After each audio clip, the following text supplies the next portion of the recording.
Hello, internet friends, and welcome to episode number 152 of Final Boss TV, your WoW and game rating show. I'm your host. My name's Adam, aka Bay.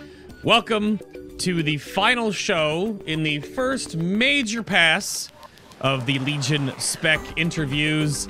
It has been a wild ride. It's been a long time coming. There have been some changes along the road. There has been some great shows, some not so great shows, some interesting shows, some incredibly meme-filled shows, and the like. But today is the Brewmaster Monks show, sort of end capping not only just all of the spec shows, of course, but like the end of like the tanking discussions we've had and we built up to. The BTS podcast that we recorded last night had a little bit of bear salt, and by a little bit I mean like 20 minutes of it. So we'll probably go through that at some point during the main show today. But you've been asking for it for a very long time. When the show returns in the coming months, I will be doing every single specialization solo. So mages, rogues, hunters, and warlocks will be up first for like the revisit, and there'll be some healers sprinkled in there just to mix it up a little bit. The healers we talked about many months ago. But every single spec gets their own show. That being said, not every spec will be revisited. The more recent ones we've just covered now, we're kind of trying to future-proof, and we don't know how long we'll be in Legion. We don't know what Gamescom and BlizzCon are going to bring. We don't know if we're going to get an expansion or beta soon, so we'll play it by ear on that one. But the show will be going on a little bit of a break soon. And the pre-BlizzCon and post-BlizzCon specials, I've already got guests for those lined up. Those will, of course, be still happening. And some special things happening soon.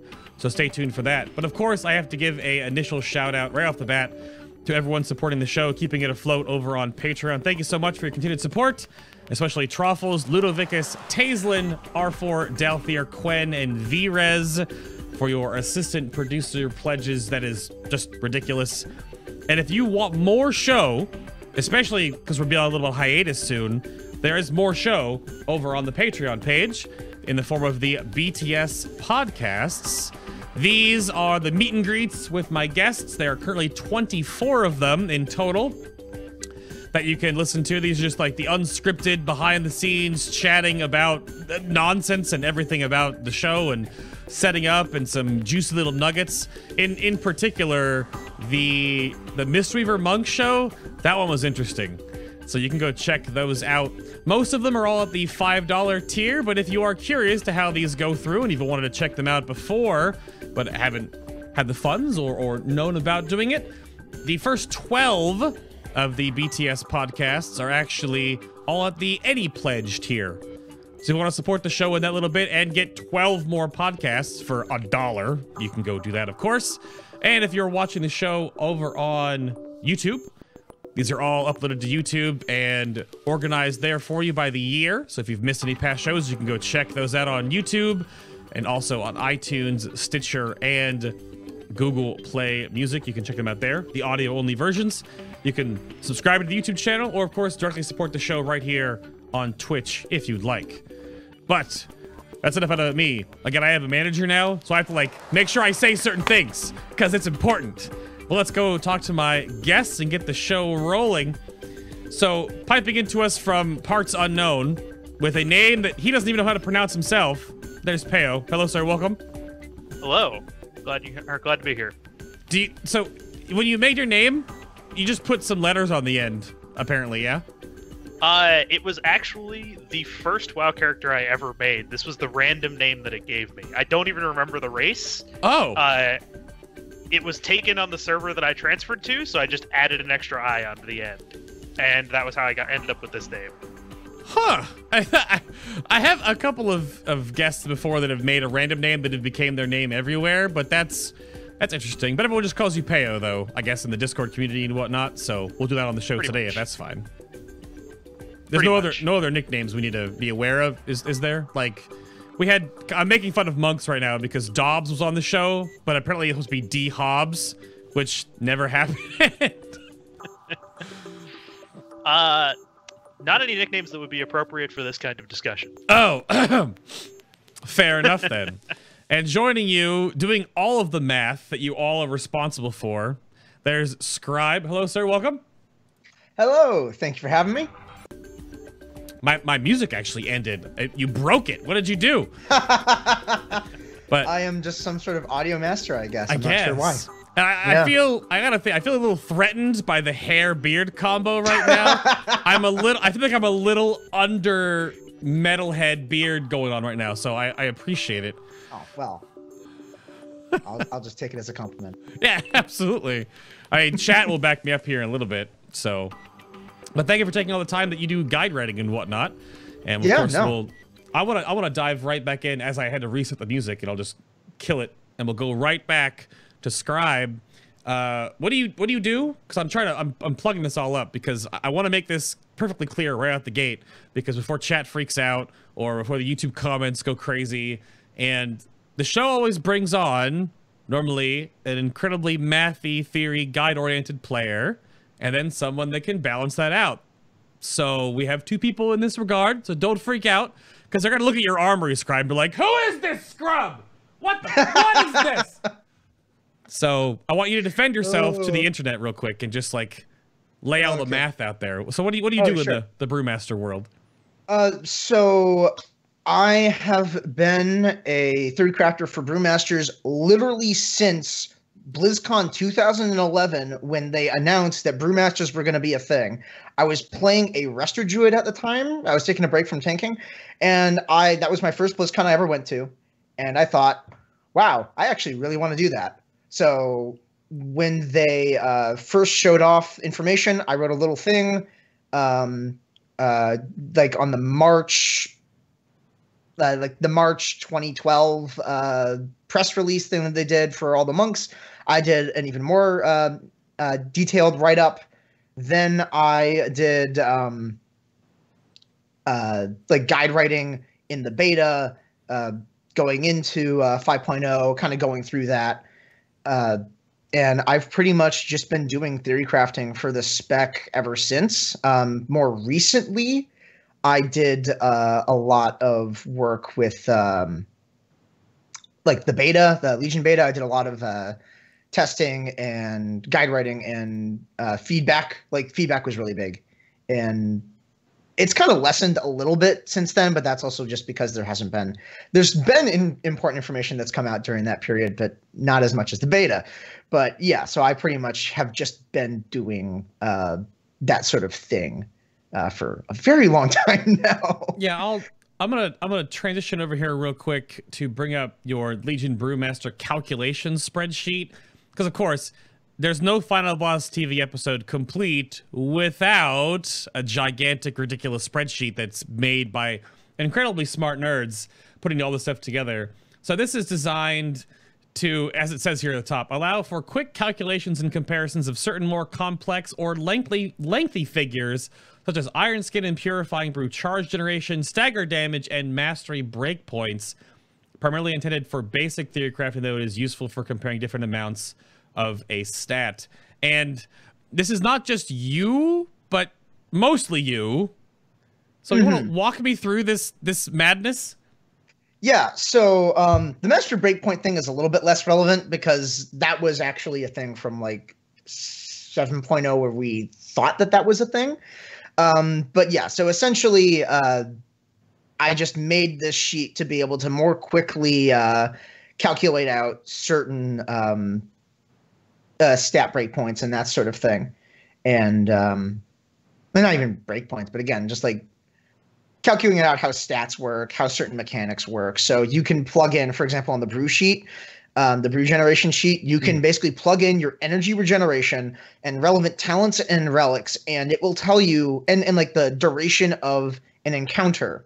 And it will tell you if you play 100% perfectly, how many brews you can generate during that period of time, including like the ones that you have at start, depending on whether you go with a infinite time period or a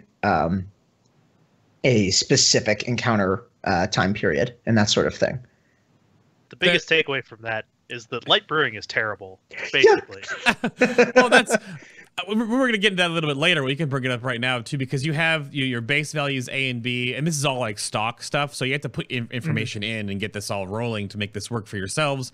Of course, if you're watching this on YouTube. The link will be in the description box. I'm sure this can be found on Peak of Serenity or in the Discord. So you'll have links to it. But then you have Black Ox Brew over here to the other option. But all these abbreviations, if you're a Brewmaster Monk, I'm sure you understand. I don't, but there's actually a key right at the top. Right, exactly. All this stuff here too. You don't. It's very shorthandy, just because I don't want the spreadsheet to go a little bit too crazy. Right. So yeah, this stuff is awesome. I don't even know how you even start to figure this stuff out. You just kind of look at the thing, and it says, okay, so this is how this works. You kind of test it to make sure that you know what you're doing, and then you just kind of do math. I'm making it a lot more simple than it probably is, but yeah, no. I keep going through tabs. I'm just keep going through. Oh, there's go to the stagger one. The stagger one's beautiful. Yeah. I just hit it. Scrolling down. It kind of lagged out my Google document for a minute when I clicked on it. Just keep scrolling down. Oh, I'm scrolling. I'm still scrolling. I'm still scrolling. You can keep going. Yeah, I'm still. Yeah. Okay. We hit the bottom at hit 23 tick 2. That's where it ends. It looks like. I don't even know what am I looking at here. This is you were looking. So basically, all of those massive tables, those were all completely necessary to do essentially spreadsheet math with this. When Blizzard changed purifying to 50% purify from 100% back in the beta. So you would have just needed that big old spreadsheet normally, but then they had to make it complicated. Well, so yeah. I mean, to throw some early salts at other tanks, I bear, I hit Iron Fur, I tank. Versus, what is this madness? This is so much. And there's still more. Well, there's the stagger calculations with dodge, which that's the last one. But there's so many different tabs on this thing. So I always love seeing these resources that are put together and formulated and they work to help people understand all this kind of stuff. Like it's like the WoW Analyzer tool for healers now that has become more and more relevant. They went over on the recent healer shows. Like these things didn't exist like 2 years ago. We didn't have this kind of stuff, these kind of spreadsheets. We had some tools, but it almost felt like Simulation Craft and all of these sort of big Google document mathy things were very much infancy a few years ago. So they were basically like, they're all coming out now.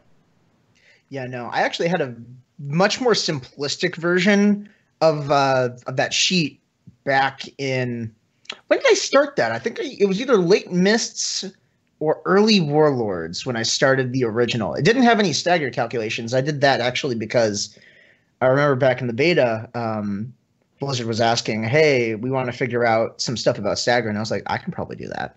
And then 18 hours later, I realized I'm really in deep here, aren't I?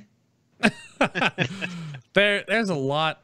So, I mean, I guess from the higher end raider perspective, then, Pow, to shift gears over to what you do in this little world, how do these sort of things, because there's like a weird misnomer in the community that all like the top end players, and you and I are both working on Mythic Avatar right now to put that out there.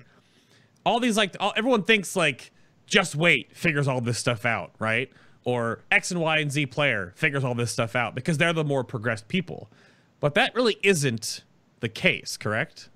No, it's not really. Most of it is just, I mean, most of what I do is just taking advantage of the resources that other people write up and figuring out how to use them together and stuff like that. I did a lot of stuff with Dup, shout out to him on the Monk Discord, about rotations and stuff like that for max DPS for this patch, and almost all of that stuff was based on I used a lot of the stuff about energy regen or about energy calculations and Black Ox Brew cooldown from BrewingScribe spreadsheet for that kind of stuff. So I mean, a lot of it's just figuring out what parts of it are relevant and piecing that stuff together. But I mean, I'm not just wait. I'll admit I'm not that good of a brewmaster or that good of a player in general. But I just do lots of damage and absorb information like a sponge. Mm-hmm. Yeah, And that's a weird, we got into that topic on the BTS podcast too, about the whole like tank and damage mechanic. And that's not really part of this show. I had that earlier in a few episodes ago about like the whole tank damage conundrum, because it always feels like it starts off with tanks that you start out really caring about gearing, effective health, living, surviving, so you can do more content. But then there's like a point where you hit like this tiered plateau where you're like, all right, stuff's not going to destroy me anymore. So now I focus on actually contributing more to the raid DPS wise. And that kind of back and forth depending on the encounter. I know later on fights right now in Tomb of Sargeras, it's like, okay, everything defensive spec, defensive legendaries, because this boss is going to squish me. But there's also like not every fight gets that way, right? Like you say you do a lot of damage and, you know, just relic for facepalm, obviously, right? But yeah. I mean, throw facepalm relics at everything, but I mean, the biggest part of it is just having a good grasp on how much damage you can actually take and what actually is threatening damage, because taking really high consistent damage isn't necessarily threatening. It's all about damage smoothing, which brewmasters are inherently really, really good at. So it makes it so that a lot of fights that are dangerous for other tanks, primarily, I mean, paladins are one of the worst offenders this tier, that are dangerous for other tanks to kind of run an offensive build. I mean, I can just run full damage trinkets, full damage setup, because the burst damage is inherently mitigated by stagger, and so the only thing is I take a bit more sustained damage, but I mean, tank healing is functionally an infinite resource right now, so that sustained damage doesn't matter. Yeah, there's a weird back and forth on that, and it's funny how I don't think we're totally at the point with tanks where you're almost getting Lich Kinged if you're not, you know, again, if you're not a bearer or brewmaster, I suppose, where you're like, I'm alive, I'm good, I'm alive, a global later, oh, I'm dead. We're not exactly there yet, but it does always kind of get to that point later on in expansion. I wonder, we'll see if Antorus doesn't totally turn up the knob for tanks, you know, to 14 to try to actually kill them, but we'll see. Just because of eye level scaling and all the new Nether Crucible stuff, and the more defensive tanks can get, but the more damage they can bring, so we'll have to wait and see how that works out at the end. But outside of this huge spreadsheet, what other resources do brewmasters have to look for that are out there in the great wide world out there? Scribe, what else can you point people to? Well, there's well, we have Rivers is one of the other pretty big 3 crafters on Peak of Serenity's Discord. He has a couple really, really good weak auras. One of them is actually like a revamp of how stagger damage is modeled. So the way stagger damage is modeled normally with the base UI is it shows itself as a portion of your max health, right? So if you're at 100% stagger, that means your stagger pool is equal to 100% of your max HP. But that's not really a very good way of understanding how stagger actually hurts you. So the Legion, or rather Rivers' weak auras, actually look at it in proportion to the damage you're taking, which is a much more reliable stat and metric on actually learning how much this stagger is actually going to kill you. And you can then plan your purifies accordingly. I just peeked over to River's weak aura page, and it looks like quite a number of brewmasters may have checked out. It's the normalized stagger weak aura, right? Yep. Yeah. That should do it. It basically just it shows you your current stagger in proportion to your damage taken in the window of stagger. So you can see, like, if the bar is full, that means you haven't purified any of it, for example. That means that in the last 10 or 13 seconds, if you have the ring, none of the damage that you've taken has been purified, so you've effectively taken all of it. Interesting. Yeah, there's a note here in the update, actually just from the end of June, that it's moving to a standalone add-on now. Is that completed in the Brewmaster? Yes. Okay, cool. Yeah, so the logic of it is now in an add-on that is getting expanded. I'm not sure what else Rivers has planned for it, but I mean, you can always ask around in the Discord. He's also in the Weakora's Discord a ton, so. Awesome. That's super neat. And of course, I navigated right to that from just Peak of Serenity. So, which of course is like the one stop for all the Brewmaster and Mistweaver and Windwalker stuff. They have a front page for this. Not every spec has a front page, but I mean, you have all the tabs for everything. So that's what's right here. And just you go to the author's page, and then you can go to Rivers, and he has his weak auras right there. So yeah, very good. I have a couple of other tabs here open that we'll get to. So there's a bunch of other things in the Brewmaster section, but is there anything else out there? I mean, I was trying to get you to plug your own guide, Scribe. I don't know why you danced around that. Get that in there. Because, I mean, I don't know, man. I don't know.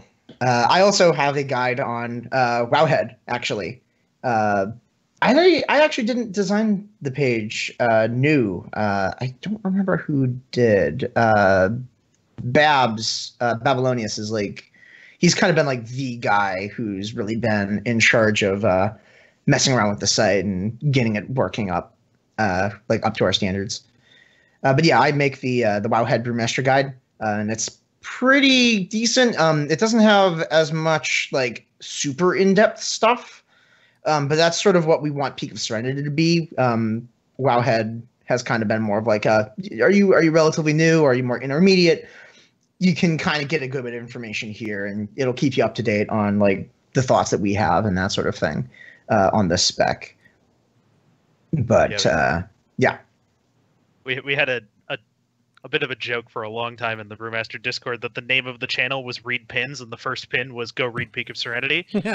Yeah, that is sort of a running gag as we've gotten deeper and deeper, and more of the communities have all meshed together in Discord. That basically, if you are a new player, returning player, or whatnot, and you have a lot of those early burning questions, the pins in the relative channel are the best place to start. And most Discords, of course, have like that FAQ section where it has like a big blurb of like, this is for this deck, this is for this spec, this is for this one. So check those out before you just ask randomly, you know, what trinkets do I use? Like, don't do that. So, to move into a giant puddle of, I don't know, just text, I suppose. There is a giant post you have all formulated up on, again, Peak of Serenity, about the changes recently in patch 7.2.5. And before this, I was going to bring them up, but they're massive. Celestalon has those gigantic forum threads about Brewmaster because it was just talked about and talked about and talked about and discussed and gone through. So that whole period was a little bit tumultuous, I would say. I mean, from your perspective, Scribe, with all the math and stuff you're figuring out, was a lot of that, did it all work out to be good changes in the end? Like, how did 7.2.5 go out in, you know, how is it now? Well, so there's like two basic big changes that happened with Brewmasters when you're talking about sort of math and kind of more like designy stuff. The first one is that we got a lot more of our damage reduction shifted from stagger and general like all damage reduction with like hot blood and that sort of thing, moved more over to dodging and armor and more physical damage reduction. So we're a lot stronger with regards to that, but we're a bit weaker with magic reduction. So it's sort of, I actually do think that in general, Blizzard did a pretty good job of sort of bringing us to a net zero position with regards to that rebalancing, that reshuffling of how we handle damage. The other thing is more so gameplay changes and game feel changes, which I'm sure we'll probably get into a bit more details on. But yeah, like in terms of the math. I have lots of strong opinions on those. Dude, everyone has lots of strong opinions on those. I think, well, the first strong opinion we can dive into here is, like, I put here in the notes that wasn't Blackout combo change too, but I think that was 7.2, wasn't it, when the Blackout combo nerfs rolled in? Because, like, I noticed I think it was. Because I noticed it recently, because I always like to do the Blackout Strike Breath of Fire combo for like the DPS side of things, right? Because the reduction on the Breath of Fire was that you have 100% uptime. And now that is nowhere near as big of a deal. Obviously, the Iron Skin brew duration stuff was changed. And like that was a core reduction in so much of the nonsense, though, because the biggest thing is that, when you read it off the top here, is that Iron Skin brew's max duration only goes to 3 times max duration. So it goes 24 seconds at a 4 of 4 with 4 of 4 potent kick right from your artifact. So that, if you don't play Brewmaster, and I didn't know the nonsense of this, how long could you actually stack Iron Skin brew before this change? Just, I don't know, Peo, what was your record? How long you got? Yeah, it's pretty much that. Yeah. Like, and I told the story on the behind the scene podcast, BTS, but there were people who legitimately were like, all right, I've got Mythic Plus in an hour. All right, I'm going to go and just hit the dummy and stack up Iron Skin. And they got like 20 minutes of Iron Skin brew. They could do that. That was possible. It was really stupid. It probably didn't help them that much, but they could. So, yeah. There's actually a bit of a notorious one in that I did with my guild when we were doing normal Nighthold with my monk, where I actually went through and just purposely stacked it as much as I could on Botanist trash, and then solo tanked Botanist without hitting Iron Skin brew a single time. Just spam purifying at 99 stacks because I could. So I mean, you could get Iron Skin brew durations that were longer than an entire encounter pretty easily. Yeah.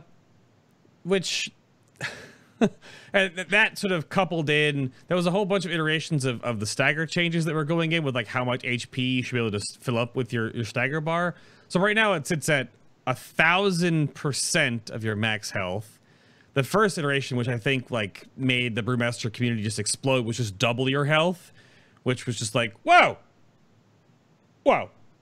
Yeah, that one was way out of line. Right. The 1,000% change though is mostly just, I mean, it's mostly an anti-cheese thing, because I mean you used to be able to get up to capped stagger, which was 99% physical damage reduction, which meant that like bosses like Tichondrius that didn't have a like raid wiping and rage mechanic, I mean you could tank them for like 30 or 40 seconds post enrage by just pausing stagger with blackout combo and having Fort Brew for 100% stagger.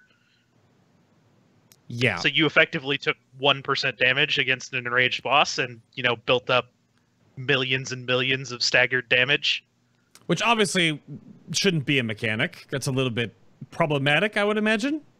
Yeah, that was a little silly.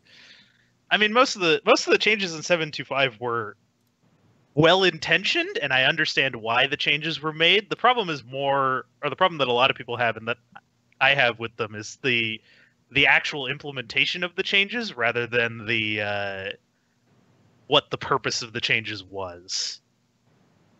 Well, what do you mean in that? You want to dive into that one? The worst offender in my mind is the Iron Skin brew cap, and just because the Iron Skin brew cap just forced us into a lot of bad feeling decisions because we have, I mean, BrewGen so heavily outstrips Iron Skin brew's need for 100% uptime that we basically always have spare brews for purifying, and that's the intention. But it also means that against like low damage encounters, against anything like that, you can't purify, or rather you can't use Iron Skin brew because it'll just be entirely wasted, and to purify isn't doing much anyway because the damage is low. Or on the opposite end, I can't use more purifies because if I do, I'll drop Iron Skin brew, because I had to waste brews earlier because of this cap. So there's a lot of bad feeling decisions that are basically just caused by loss of freedom in how we do it. And I mean, removing a lot of that freedom was the intention of the change, so I can't really fault them for that, but it just kind of feels bad. They're not great feeling decisions that you have to make. And Is it because obviously because there are two extremes in this regard, right? So obviously before this change, having a day's worth of Iron Skin brew where you could log in, stack it up, and you could just AFK all day and it would stay up all day was obviously not intentional. But is the 24 seconds Because it's a weird like argument to bring up, right? Because like Iron for Guardian Druid doesn't last that long, but you can usually just like recast it, right? Shield Block or Shield of the Righteous have charges and or recharge times, don't last that long, but obviously they keep coming back to you. You keep like upping them over and over again. Blood Shield or Mail Run stuff for Blood Decay, just kind of part of the rotation. But Iron Skin Brew Purifying Brew is like a sub part, like it's an extra part of you doing everything else. So you're sort of fighting not only your own GCDs, but also having time and the charges for brews. So should is the timer on the cap should be a little higher then? Should it be like 30 or like 40 seconds? Is that like what you're aiming at? I think a higher cap would add a lot of freedom. I mean, that was one of the first things that a lot of people suggested. My problem with it is just the existence of a cap as kind of the band-aid solution to this, and I understand why they went for it. It's a relatively easy solution to implement. It accomplishes what they wanted. It's just having the cap at all forces these kinds of bad decisions because you end up in a position where your choice is wasted no matter what you do. And so you just kind of you have Black Ox Brew up, you have a brew left, you have capped Iron Skin Brew, and you're not taking damage. Do I purify nothing? Do I waste a charge and hit Iron Skin Brew? Do I just not even hit it and reset them with Black Ox Brew? Like that's the kind of decision that just doesn't really feel good to the player. And those happen, I mean, every like 30 to 45 seconds with Black Ox Brew. So this kind of comes up later in the talent discussion, but I want to preface it now because it's part of this discussion directly. You bring up the talent Black Ox Brew, which is a 90-second cooldown.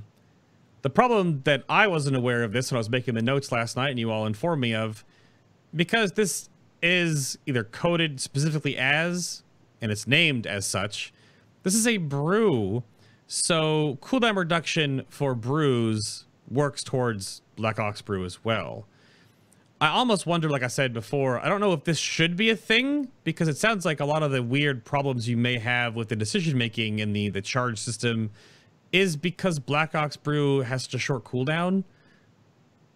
Like, should this not have cooldown reduction? Because this sort of sounds like it adds to gumming up the works, maybe? I don't think it really does too much. Okay. It's just sort of a additional resource thing. Mm-hmm. I think the issue is mainly just that damage patterns are just not going to click with our brew cadence, and changing that cadence just isn't going to. It's just not going to solve that problem because, incoming damage and that sort of thing is, different on an encounter basis, or even dungeon to dungeon basis. So it's just a really messy thing where you're just always going to have those points where you either have high Iron Skin and you need to, and you don't like have any brews that you can realistically use effectively, or you don't have any Iron Skin, but you have really high stagger and you have to, make the really messy decision of, do I purify or do I like put back my Iron Skin Brew if you, for some reason, let it drop. It's just sort of the nature of the dynamic rather than anything else.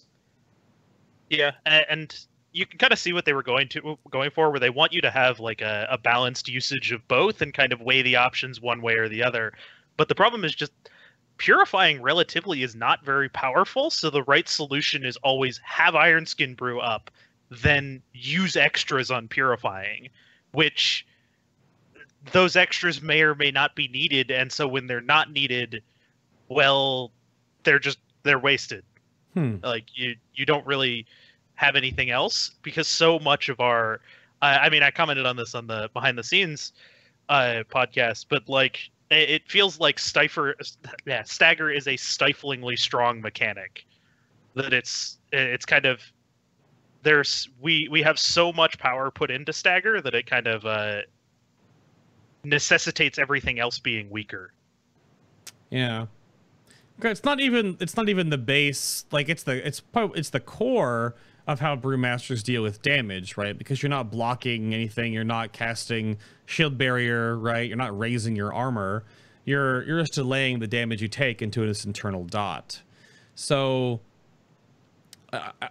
there has to be a certain tipping point there too, because you gotta, you know, your master comes into play now too, where you dodge a fair share of just normal boss white damage as well, which means you just take 0 from dodged attacks. But if it's too strong, like you're hinting at and getting towards, that it becomes way too important just to like keep playing that minigame versus sort of, I guess, what you're saying, like the fantasy of Brewmaster is to use stagger as the intermittent source of like delaying a whole bunch of damage and then removing that from the table completely with like the brew mechanic back and forth with Iron Skin to purify. But it doesn't sound like it's, you just kind of like keep Iron Skin brew up, get a big stagger amount, whatever. Yeah, I mean, part of that is because, I mean, it's because, like I mentioned earlier, tank healing is functionally an infinite resource. Your pool of staggered damage doesn't really matter.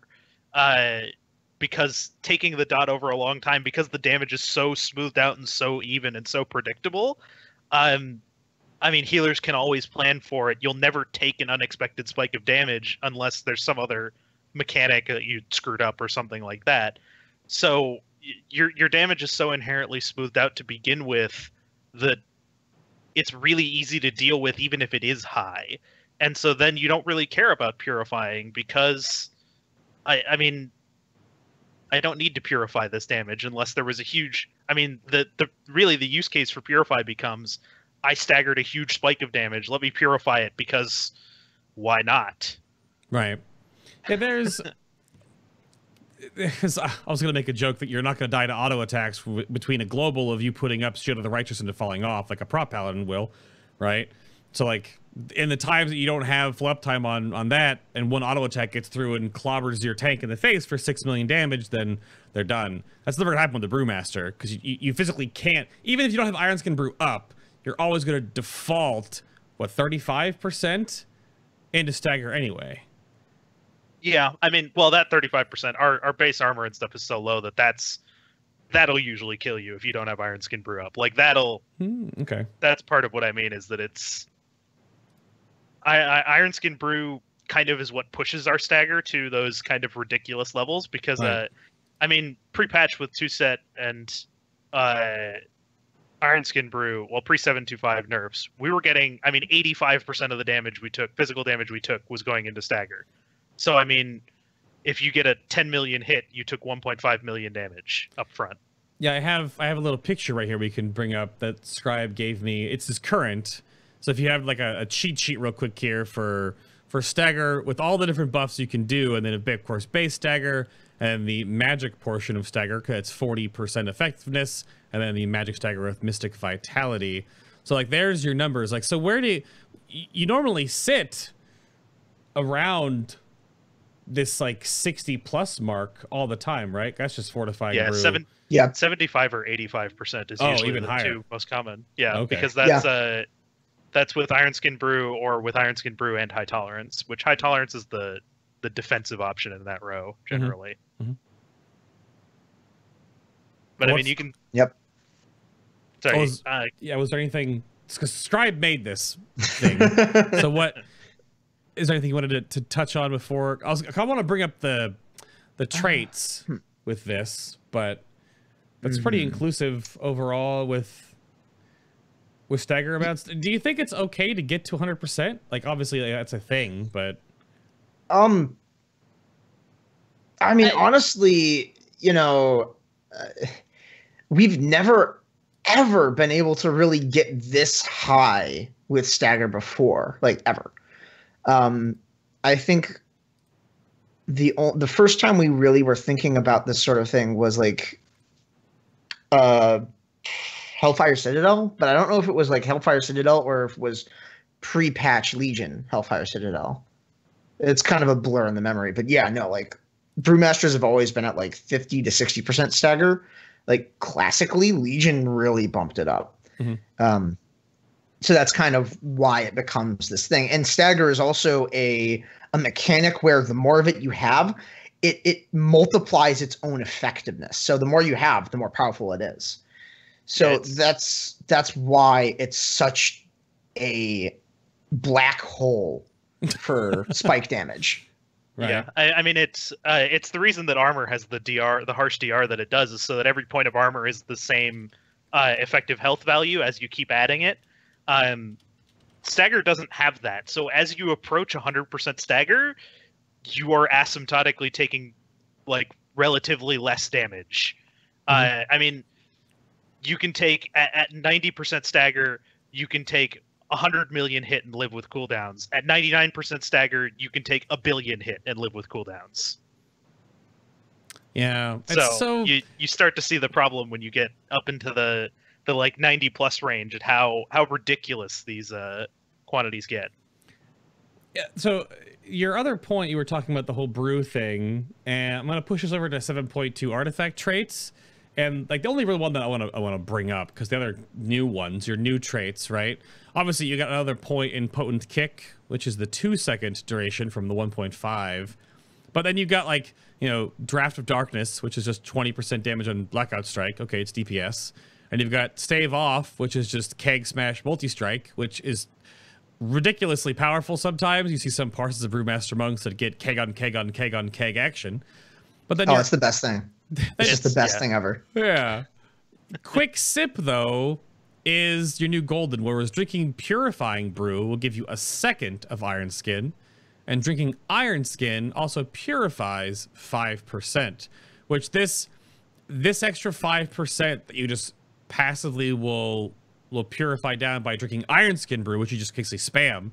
And even Scribe said it in chat, you know, basically just spam iron skin brew and generally fine, because you get a built-in mini purify anyway. And because they nerfed purify in 7.25, which is it's only 40% from 50, did quick sip just add to this kerfuffle basically? I don't think anyone ever thinks about it, to be honest. It's largely it's largely just kind of there. You don't really plan around it. It's mostly mostly what it does is it just reduces the opportunity cost of picking one brew versus the other. Right. The 5% purify on iron skin brew is the more mathematically impactful one. Although with the cap, the 1 second on purifying brew can be nice, but usually is not even relevant because you have so much. I mean, iron skin brew uptime is always going to be 100%. You just have so much brew gen that unless you're like spamming 3 purifies in a row, you're not going to drop iron skin brew. Right.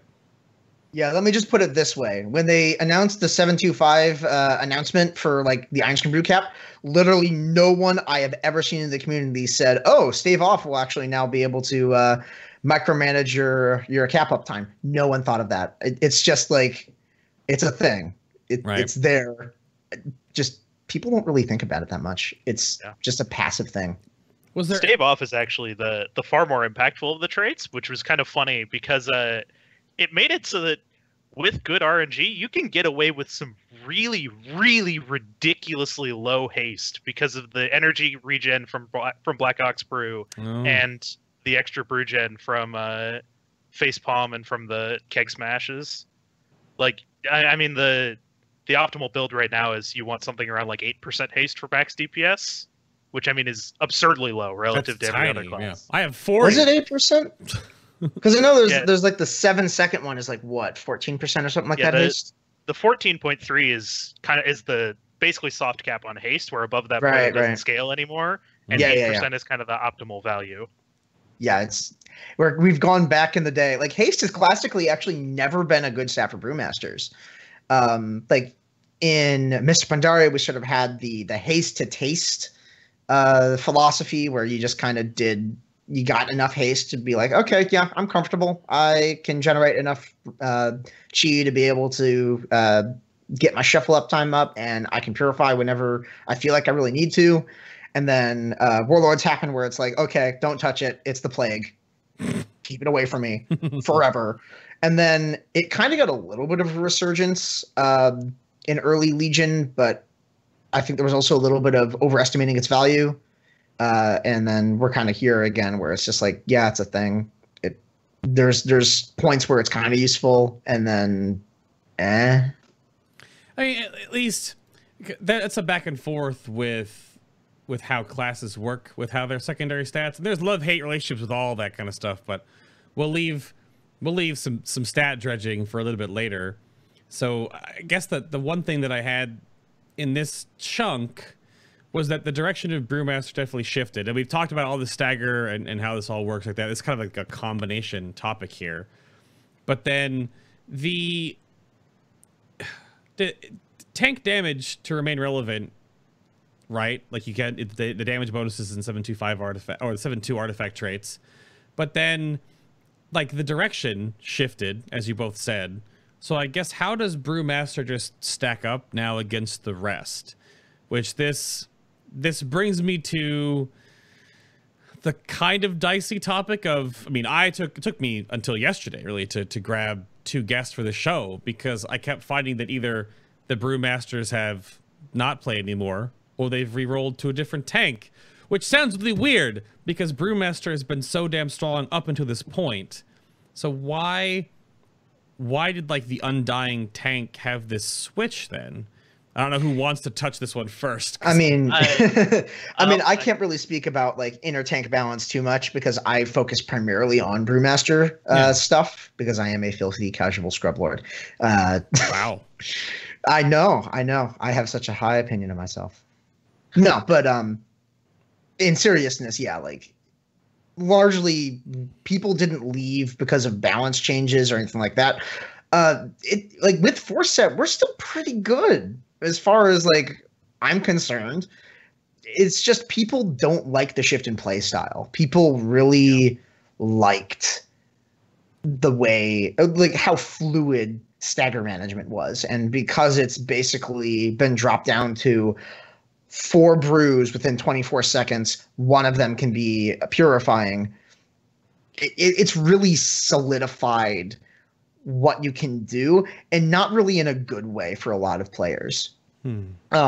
Certainly like a decent number of the people who, you know, we socialize with on the Discord. But yeah, people, you know, again, mileage may vary. Some people don't mind it that much. I'm okay with living with it. I haven't really felt too messy with it, but again, I'm just doing sort of Mythic Plus. I'm not doing anything like super crazy. I'm not doing like Mythic plus 20 and that sort of thing, right? Where that would probably become a lot more relevant. But yeah, like it's mainly a gameplay change, and people just weren't really happy with how the new Brewmaster really felt for them.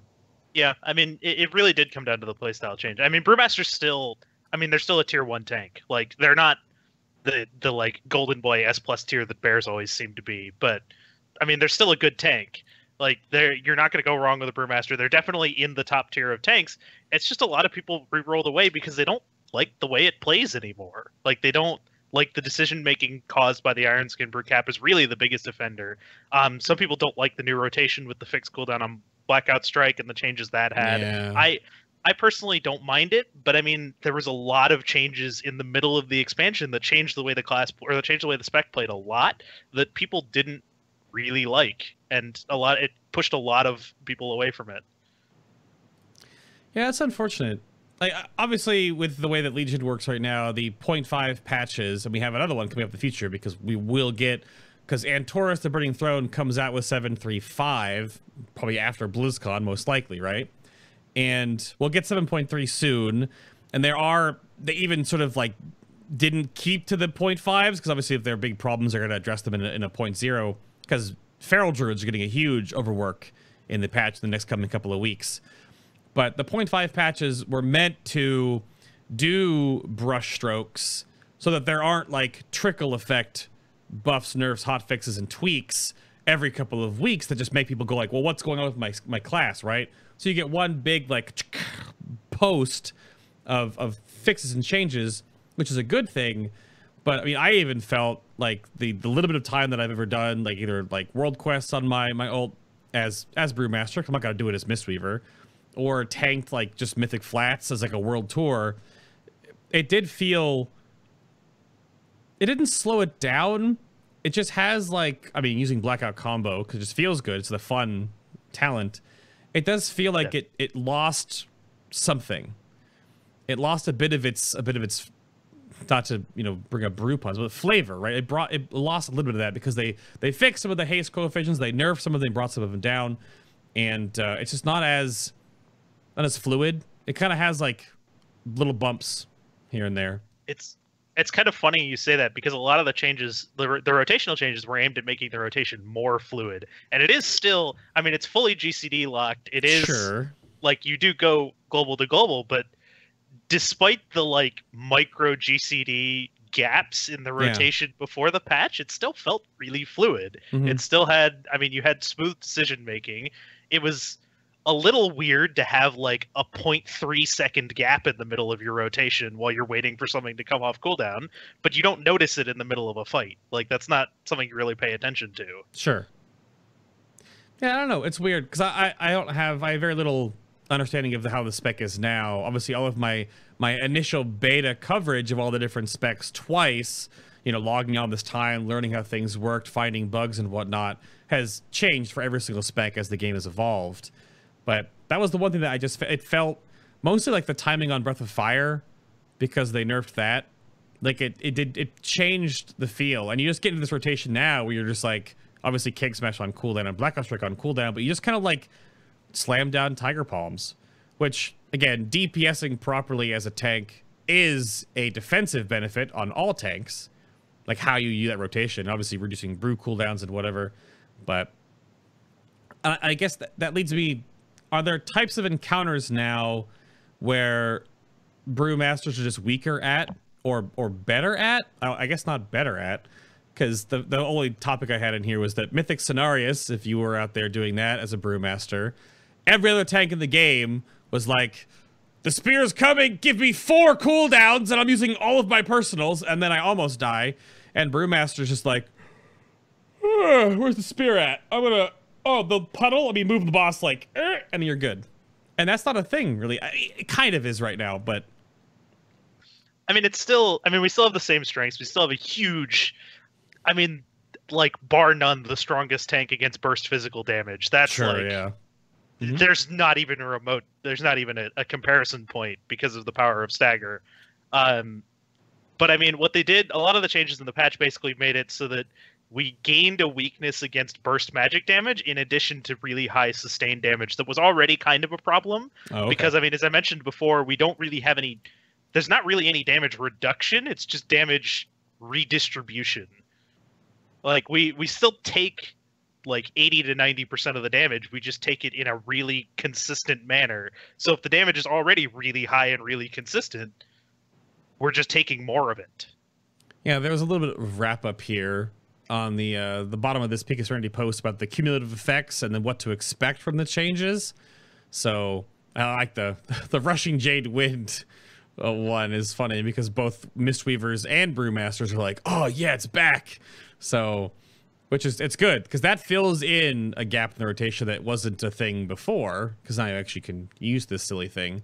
But yeah, Rushing Jade Boom is actually interesting because it was actually more damage before the patch as well. You just didn't have the globals to cast it. Right. Yep.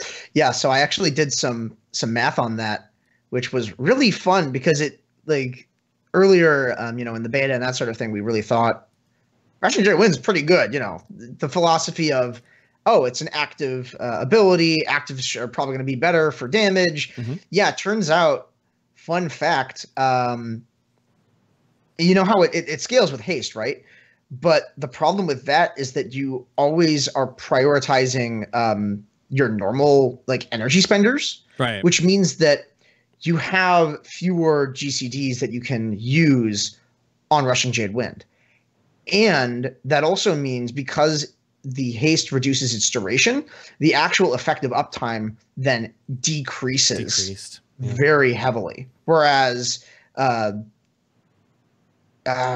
was the other one? Special Delivery. That one just scaled with haste. Because more haste meant more brews, meant more procs. And you could just do more damage. And then they actually changed it so that Rushing Jade Wind actually had a good uptime. And that really helped it a lot. And I was really happy with that change. It's funny. Oh, go ahead, Peo. I was to say, yeah, the biggest thing that really solidified Rushing Jade Wind was just the rotational changes meant we actually had gaps for it because of the flat 3-second cooldown on Blackout Strike means that we now, using Blackout combo, there's always a 1 GCD gap between every Blackout Strike that's free. So you have Blackout Strike, Tiger Palm, and then something. Mm-hmm. Yeah, and that's where I felt like it was different. And you have to like fill the gap with something now, because I guess if you don't take Rushing Jade Wind, then it would make the rotation feel like there was missing something, because you would have a moment to not wait, which is, I guess, every spec feels different to be GCD locked or not. It depends on what you're looking for in that regard. So that's either a point of contention for some people or no one cares about it. It's either one or the other. But it's funny, you brought up special delivery, and to compare these two because they were changes. This special delivery used to be like a really low chance, but now it's a guaranteed chance whenever you drink a brew. That was a change. They actually just straight up inverted the proc chance and the damage on it, so it went from being a 30% proc chance to do the same damage as a keg smash to 100% proc chance for 1/3 of a keg smash, basically. Right. So I mean, it's still, I mean, it averaged, like, it's the same as the average case. They just removed literally all of the RNG from it, which is interesting. It did feel kind of dumb beta testing, and I would drink 4 brews in a row and not get a proc, or drink 4 brews in a row and there go 4 kegs. So yeah, special delivery was really messy during the beta. Like, I remember there were periods of time where it didn't even actually proc damage. Like, it procced, but it never did damage. And that I think they fixed that like right around the end, and I was very worried about it, but they pulled it out and it was really good. And I was really happy with it. But yeah, no, that was a fun time. That was a fun time. So special delivery also has the best animation in the game, I'd like to say. Oh god, yeah. It does. The best thing you do is you time a special delivery landing on you with an exploding keg just for the overall explosion. Just on both. That looks really good. So you gotta line those up. But I guess outside of all of this, is there anything broken? Hopefully not after a big patch like this for a spec. Is there anything broken with Brewmaster right now that doesn't work properly, or you're finding out is sort of bugged, you're waiting for a fix, or anything you want to like make sure other Brewmasters out there steer clear of doing? I looked at, and I want to, there's a turtle build for Brewmaster. I don't know if you want to like anything honorable mention in there to steer clear of anything awkward or broken with Brewmasters. Peo, do you have anything? So the thing with the turtle build, and there's also this Chinese build that's come up recently and been kind of a topic of discussion. So I'll talk about those kind of separately. The turtle build, a lot of people have this misconception about the turtle build, that they see turtle and they think, oh, this means ultra defensive build, I should run this when I want to survive. Because of the way Gift of the Mist works and because of the way that build works, it only actually works when you're taking ridiculous damage, like truly ludicrously extreme damage, is where it starts to pull ahead of a standard like Black Ox Brew high tolerance build. And that's just because of the way that Gift of the Mist works, where it kind of, getting a little technical, it errs on the side of the player kind of when determining how much bonus to give you. So if you're taking really large swings, even though you're staggering a lot of it, you're getting the maximum benefit of Gift of the Mists. So if you're taking really extremely high damage is where you start spawning lots of orbs, where that Gift of the Mist build really, really ramps up really fast. Because it actually, the amount you're purifying scales up with incoming damage is where the turtling aspect of that build comes in. But the problem is, I don't think there's really a single boss in Tomb right now that actually does enough damage. It was kind of it was a theoretical build more than anything. Okay. So I bring it up in this section because we had the Prop Paladin show that had a turtle build. Both my guests were like, no, don't take it. So it's sort of part of this whole thing. But yeah, I mean, I would advise against using it generally because it's the kind of build where if you're progressed enough and doing something under-geared enough or high enough damage to need the build, you know you need the build. And you don't have to be asking me if you need the build. Okay. So my general recommendation is don't use it. No, don't. And Scribe, do you want to end cap on there? Is there, I guess, anything broken? You want to cover if there's any bugs or broken things? I wouldn't say there's anything that's really broken in terms of like implementation.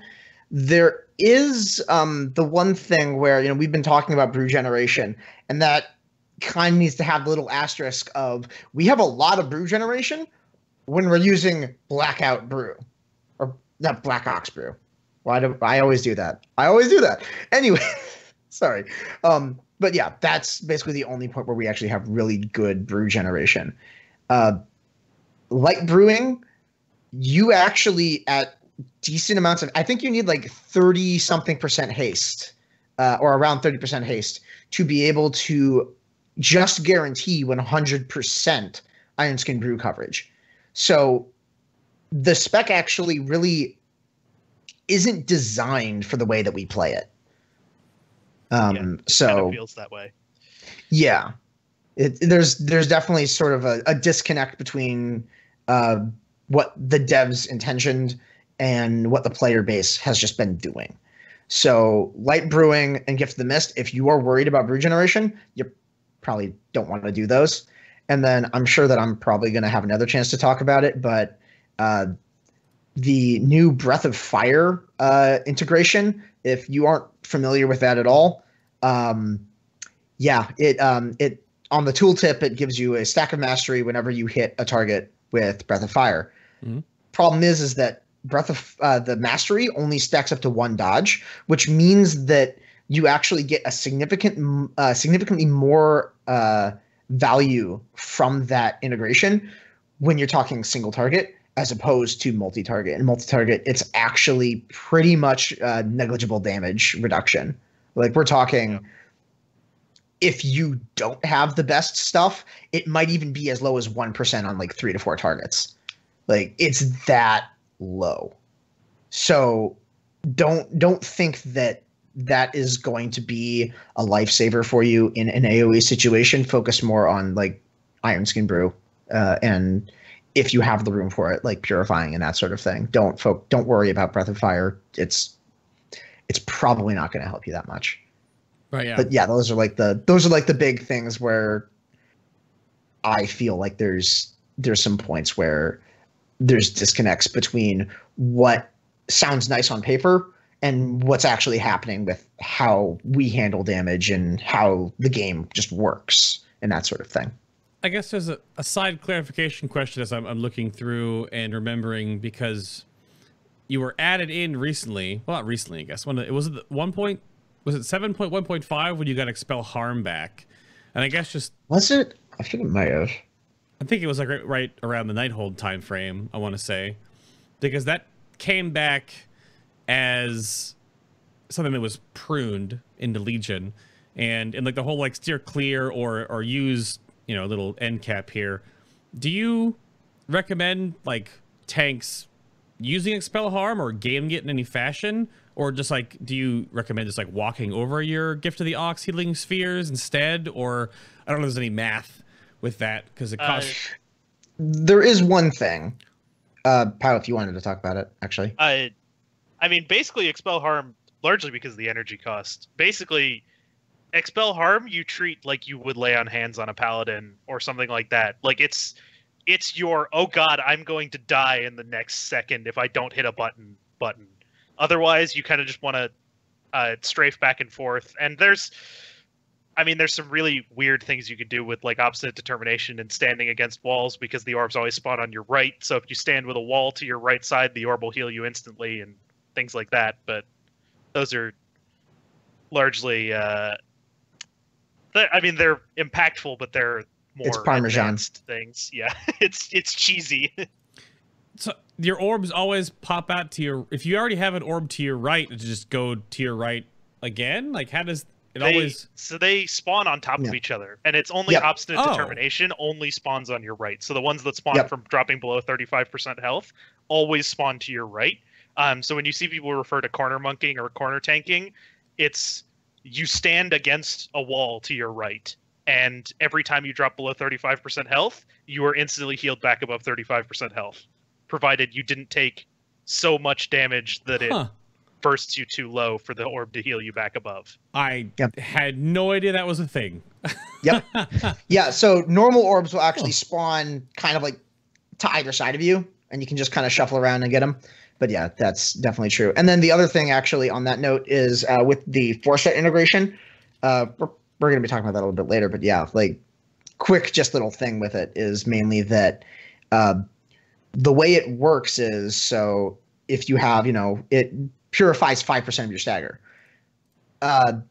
If you get like 5 orbs, that's not going to purify 25% of your stagger. It's going to purify 5, then another 5, then another 5, and so on. So if you want to use Expel Harm to do that, probably not as good of an idea if you're trying to go for as much stagger reduced as possible.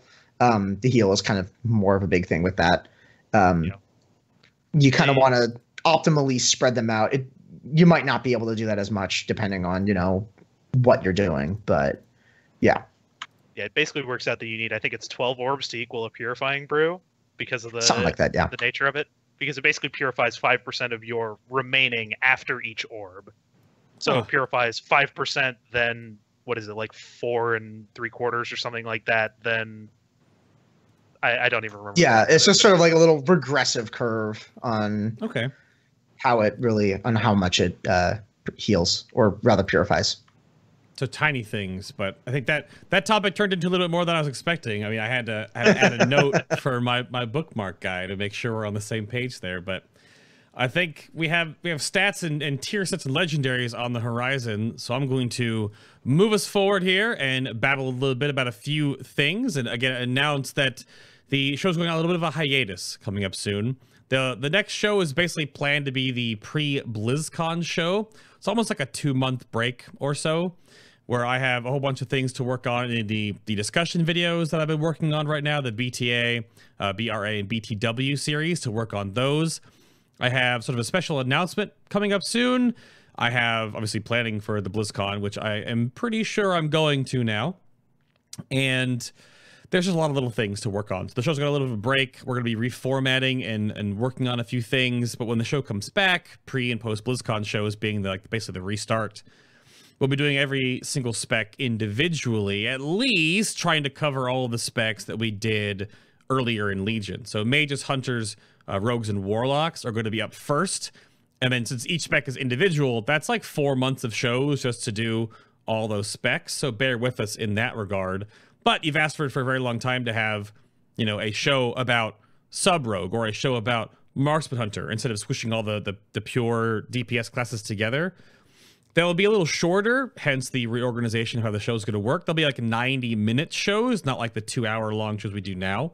Just sort of trying to figure out what works better for that kind of format. But those are on the horizon, of course, and that stuff wouldn't be happening if it wasn't for the support here on the Twitch channel. If you want to support the show directly and all the side content here, of course, there's a subscribe button right here on Twitch. You can go follow the show on YouTube. You can subscribe there. That doesn't cost you a dime.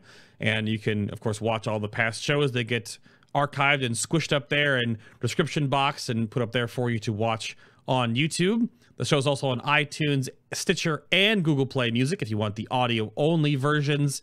And the big, of course, shout out to everyone on Patreon that is supporting the show on that extra level. And of course, to all the assistant producers that are out there. So Troffos, Ludovicus, Tazelin, R4, Douthier, Quen, and Vrez. On that side note, because the show's going to take a little bit of a break, there are more podcasts, though, in case you want to be tided over for that period of time.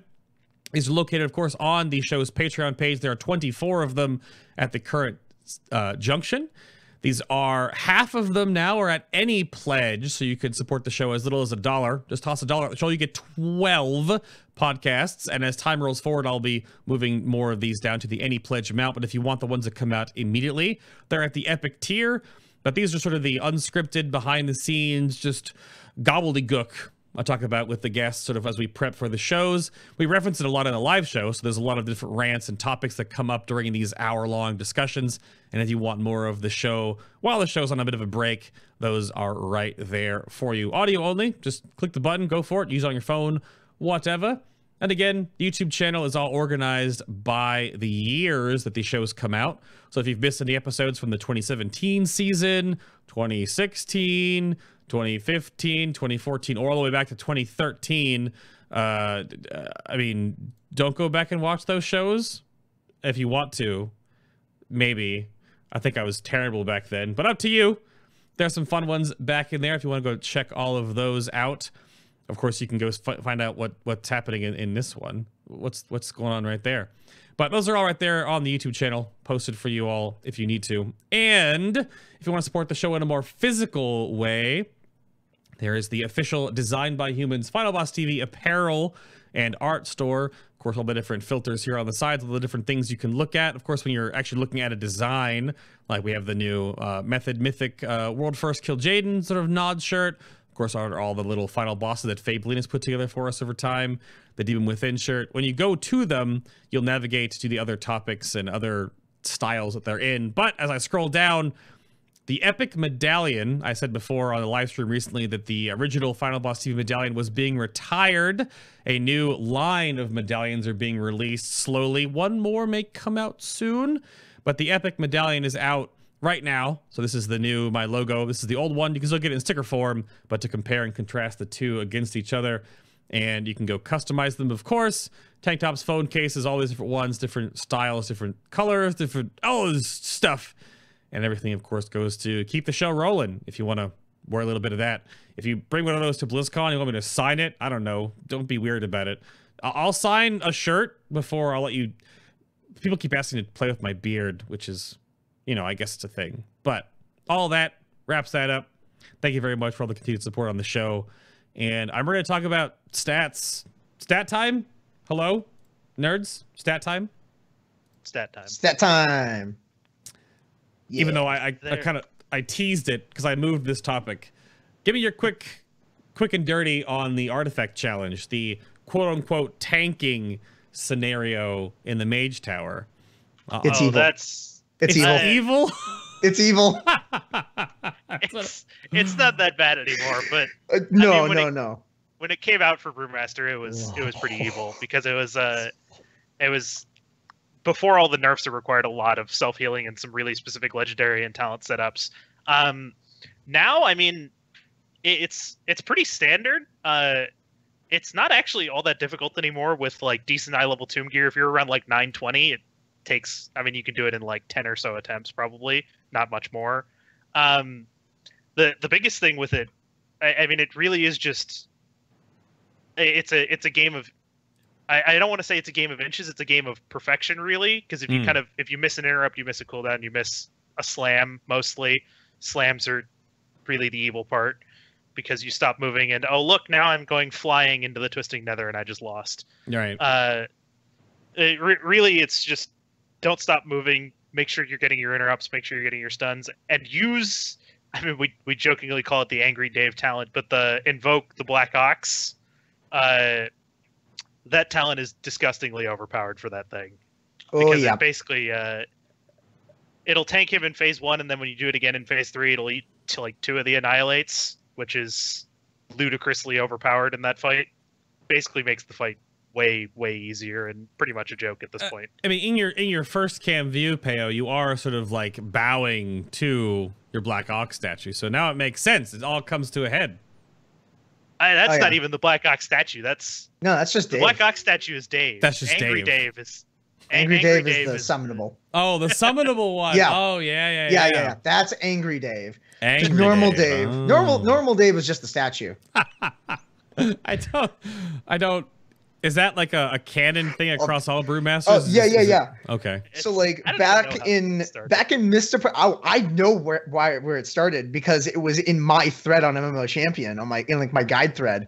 There's a guy called the Blue who was I think he's kind of taken a break, but he used to be like really active in the monk community, and he coined the moniker Dave for the statue, and it just stuck. So yeah, that's why we call him Dave. It was like this Pandaria-ish. Yeah, no, you can't just like say summon Black Ox statue. It's like, no, you can't do that. Just call him Dave. Yeah, and now Dave has 2 forms. I guess that's why you have Angry Dave now. Okay. Dave is a tank's best friend. I was really wondering about that cooldown because testing the Invoke Nuzao, the Black Ox effigy back in beta looked like it would do nothing. It could like taunt a boss and then die. But I guess in that regard, for the Mage Tower challenge, then that seems really OP. Yeah, Yeah, it's it's really overpowered because you basically just, I mean, it doesn't really do much in raids because if it taunts a raid boss, he just kind of dies really fast. He's not actually all that tanky. Can but he he's even tanky taunt raid enough. bosses?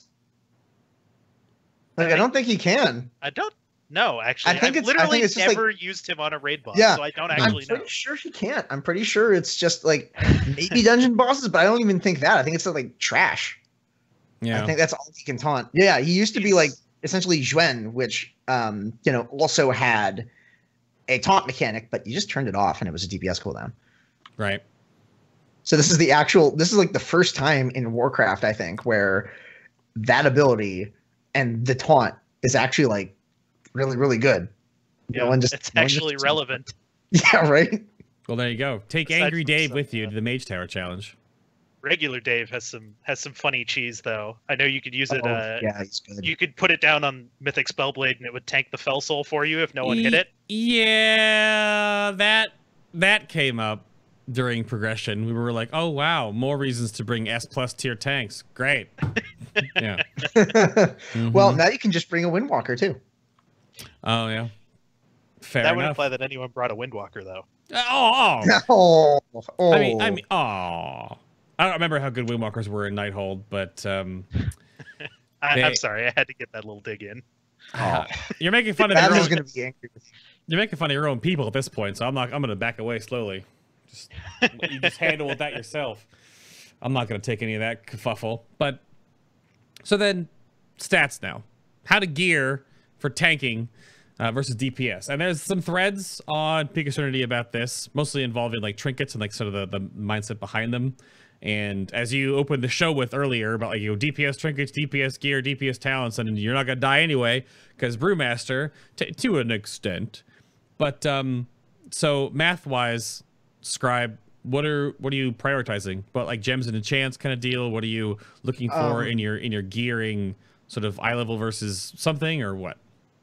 Honestly, like with the majority of stuff, we kind of have a really loosey-goosey gearing thing where it's like versatility is still pretty good. Crit's pretty good. Crit versus versatility in regards to actually how good it is sort of relative because crit is a bit better if you have healers that heal you a little bit, but a lot. So like heal over time and that sort of thing. It scales really nicely with that. And it sort of depends on how much overhealing you get is like the other really big thing. Where crit, if you have too much overhealing, it's not as effective as versatility, but we've gotten less and less overhealing since beta when we did the original through crafting on that. So you can kind of get either or and you're generally fine. But yeah, like right now, mastery is pretty good just because of how high physical damage a lot of stuff is. And it's just sort of just everything's good except haste. Yeah, pretty much. I mean, a lot of defensive gearing is defensive gearing on Brewmaster is kind of interesting because you can tailor your stats to the damage profile a lot. So like crit and versatility are really good against high magic damage fights, but mastery obviously does nothing against magic damage aside from giving you a little bit more healing from Gift of the Ox Orbs, just through the raw AP. But like compared to something like Kill Jaden where crit's not doing a whole lot because the damage you're taking is largely auto attacks and it's largely physical damage, so you want more mastery and versatility. And basically it boils down to, for a general gearing sense, for both damage and for like survivability, you pretty much just take a balance of everything. Get a little bit of as much as you can, because generally whichever stat you have the least of is going to be your worst stat, and you want to put more in that. And that goes for gems, that goes for enchants, just kind of gem and enchant your lowest stat, and don't put any haste on anything ever. Avoid haste like the plague. There are a lot of little things that you get haste synergies from, obviously with cooldown reductions and the like. So there's the back end of haste, but it seems like that's a common thread with tanks, is that they usually care about 3 stats and then not one of the fourth stat's like, which is good, right? Because if you only cared about 1 or 2, like the past expansions, then you get into weird problems where certain gear and like eye level becomes irrelevant to a degree. But Yeah, you do have built in, because you're talking about crit, and make sure we're on the same page, because of Celestial Fortitude, where it's a passive on you, where you have a chance equal to your critical strike chance to heal for an additional 65% of the amount healed, which scales really well with HOTS, because every tick has a chance to Celestial Fortitude heal you. So that's huge. And of course, Mastery, which stacks up higher amounts of your Elusive Brewer, or and gives you, of course, or Brawler rather, and it gives you more attack power, which is more damage. Your orbs are based on your attack power too, right? Gift of the Ox. Yes. Yeah, attack power based. So yeah, there's all those built-in synergies there, and of course, versatility is not bad for any tank. I'm pretty sure. So I don't think so. Yeah. So I think we might actually be the only tank that actually likes crit, though. I think, well, it's blood decays for damage, I think, about right, and then Vengeance Demon Hunter for damage as well. Right. So yeah, like they care about it in that sort of sense, but I don't think for a defensive style they don't have anything built in like you do with Celestial Fortitude, as far as I know. No, I don't think so. I mean, the biggest thing with gearing on Brewmaster is like your. I mean, haste is it's just a really weird stat for Brewmaster, because the 14.3% haste cap that gets thrown around in the Discord a lot is a really awkward cap, because I mean, above that point, it's technically not a hard cap. Like, we still have scaling beyond that point defensively, but the drop off at such a low value is so ridiculously extreme that it's just nonsensical. I mean, like below 8%. You want haste. Like, you have to get up to like 8 to 11% ish, but that's so easy to get to that it actually becomes hard to get haste low enough that you actually have enough of other valuable stats. But on the other hand, it doesn't really all that matter all that much, because eye level is so impactful for us, because just like raw stam and armor are so much more impactful than all of our other secondary stats.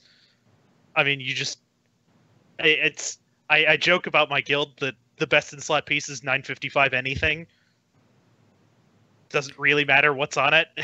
Well, this is the thing that you suffer from as a brewmaster, the same way that Windwalker does too, and to a lesser extent, like one or two other specs in the game, which hopefully 8.0 addresses this awkward nonsense, where you don't really scale for weapons, but you're a weapon, you're a two-hand class, and then obviously Windwalkers are a dual wield class, but you always just want agility because of attack power.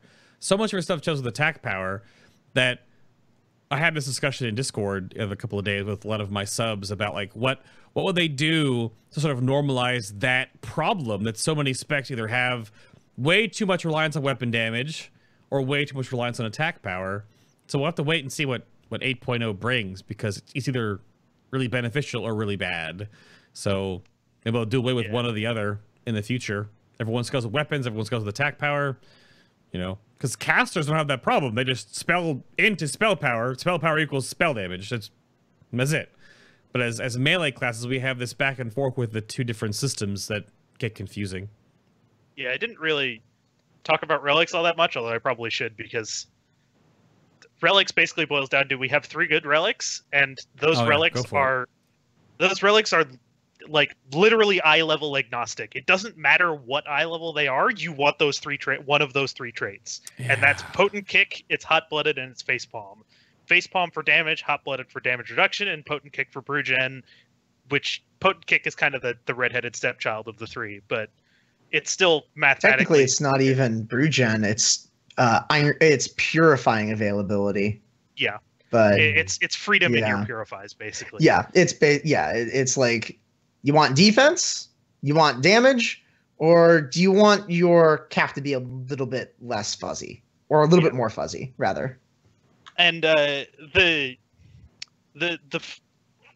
basically, we have, I mean, I don't know if you realize this, we have literally no abilities that scale off of weapon damage. We have only auto attacks. So basically, adding eye levels to our weapon is adding eye levels to a badly itemized chest piece. Because it's haste mastery. The side note to that, of course, because raising your eye level as a brewmaster will obviously give you stamina and agility, but it's not enough, because those 2+ Potent Kick relics are just so good. And they I was doing some math on it earlier, and the rough number that I found was that a facepalm relic for me and my gear, and it scales up with gear. I can take a facepalm relic that is 77 item levels lower on my weapon than the next best. Now, 77 eye levels on the item, or like on the weapon? On the weapon. So an 810 relic is better than a 955 for DPS. Yeah. And now this, I don't know what you guys are figuring out for the Netherlight Crucible, though, and to touch on that briefly, because now you'll be able to get a hot-blooded relic, base relic, that might roll facepalm, or vice versa. Or, oh, that'd be the dream. That'd be the dream. Yeah, a potent kick that rolls hot-blooded and facepalm. Oh, so no, don't make me choose. Good luck with that. I'd choose Tiger Palm. Good luck with that. Or facepalm even. It was confirmed, which came up early on in the Q&A about the Netherlight Crucible. Whatever trait is on the actual relic will not roll in the 3 on the bottom, but that still means that you basically want one of your top 3 as the relic, and that relic has to roll your other top 2. So, and then the third one could be whatever. It doesn't matter. So that's just gonna. Good luck, math and theory crafters out there. I salute you for your attempt at trying to figure out relics in patch 7.3. But may the RNG be ever in your favor, because every relic is different. I actually have a decent list of like how the damage works across all of them. I think it's on my napkin math spreadsheet though, but I do have something I think where. Like, that's definitely a thing. Yeah. I don't really have anything for defense, though, just because... I do have a couple, but yeah, it's like... It's pretty much just those 3, and then there's a new Blackout kick one that's actually not too bad. But I think that's like actually... The Blackout Strike one is actually pretty good for damage. It's it's like second best. I think it's... slightly behind Hot-Blooded for damage, or maybe slightly ahead of it. It's really close to Hot-Blooded damage-wise. You're talking about Obsidian Fists, correct? No, the new one. Draft of Darkness, yeah. Oh, the new one. The one that was added in 7.2. Oh, the Draft of Darkness. Okay. That's the thing. You say Blackout Strike Relic, and there's 2, yeah. There's 3, technically. Oh, yeah. There's the one that does nothing, and then there's the crit one. There's this one called the Transformers movie, Dark Side of the Moon. Well, that's Dark of the Moon, but right, yeah, this one that does nothing, basically. Yeah. Yeah. You have these 2. It's actually, I mean, depending if you're just doing like auto attack damage, it's actually comparable to the Gift the Ox one. Why was I thinking Gift of the Mist? My brain is just weird today. But yeah, let me see here. I have something on effective damage. Okay. Yeah, those are interesting. I mean, because basically what you'll probably put together some resource, and a lot of the class communities will do this, is that you're going to have, if you don't already have, a hierarchy of traits to look for your relics, is you're basically going to be playing just darts, where as long as your actual relic that you're slotting in, this is the back and forth of that thing. The relic you're slotting in, you want that to be one of your primary traits that you want to bolster up to a +1. But there's the offset chance that you can get like a crappy eye level upgrade relic that's like one of your dump traits that you're just like, but it could roll all 3 of your bests in the free slots on tier 3. So it's still a win-win. It's an eye level upgrade, and it goes +1 on all 3 of your best traits. That's why this system is... You only get to choose one of the 3, I thought. Yep, that is true. Right. But you get to, then, you can turn that crap relic into a +1 of your best. So you got you have to be on top of that weirdness. And then on top of that, it's like for some ungodly reason, and you're just like, I actually don't feel like doing damage, and I want a little bit more survivability. You could always just be like, all right, I'm going to take it off facepalm, put it on the Hot-Blooded, and there you go. Right. But yeah, so the numbers I have here is actually do that. Yeah. Yeah, no kidding. But yeah, in terms of plus percent attack power, I'm getting about 26.49% for hot-blooded per rank, and then 20.36% for Dread of Darkness. So it's there. Yeah, it's there. Yeah. Yeah. Which, if you want to math it out that heavily, you can go that deep. But for the most part, just stack facepalm. Yeah, pretty much. Yeah, The pretty much, one yeah. good thing about the one good thing about the Netherlight Crucible is just that it made facepalm relics so much more available because Easier to get. I mean, right now we have only the 3. Like, there's literally 3 that we can farm, and that's from Mythic Plus. There's none from raids, in any raid actually.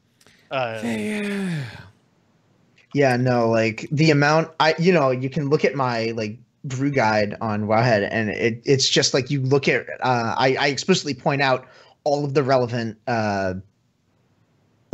relics, and it's like, here's all these from Mythic Plus. Here's like the one from the entirety of Tomb of Sargeras or something like that. Yeah. It's just it's a bit disappointing. I think every spec has something in their gearing curve that's from.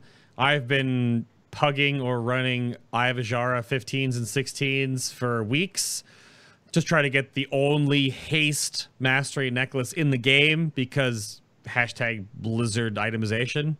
So that's been fun. But anyway, tier sets. I want to move us along to tier sets now. Sort of a passing glance over our shoulder to the Vestments of Enveloped Dissonance, your tier 19, which was solid.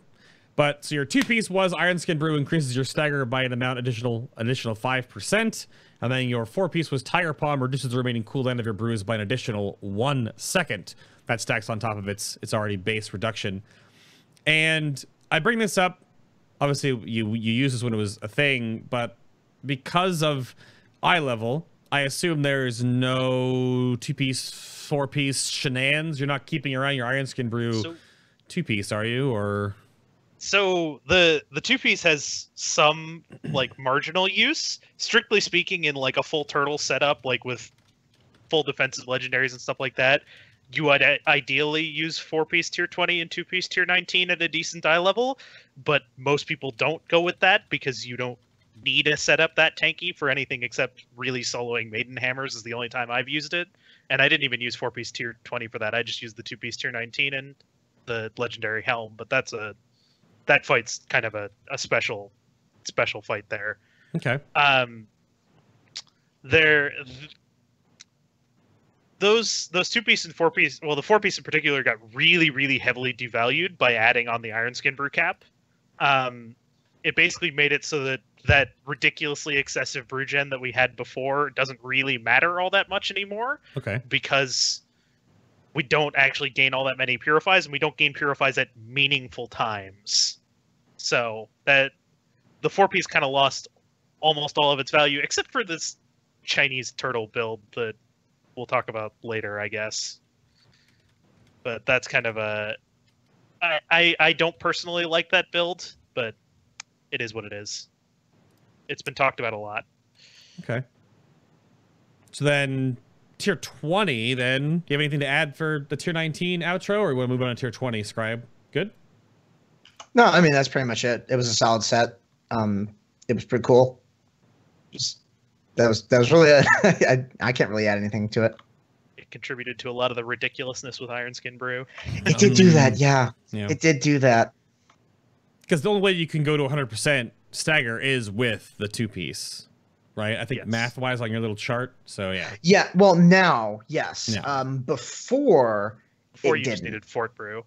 Yeah. Oh. Fort Brew was 20% instead of 10. It was 20%, and Ironskin Brew was 40%. Now it's only 35.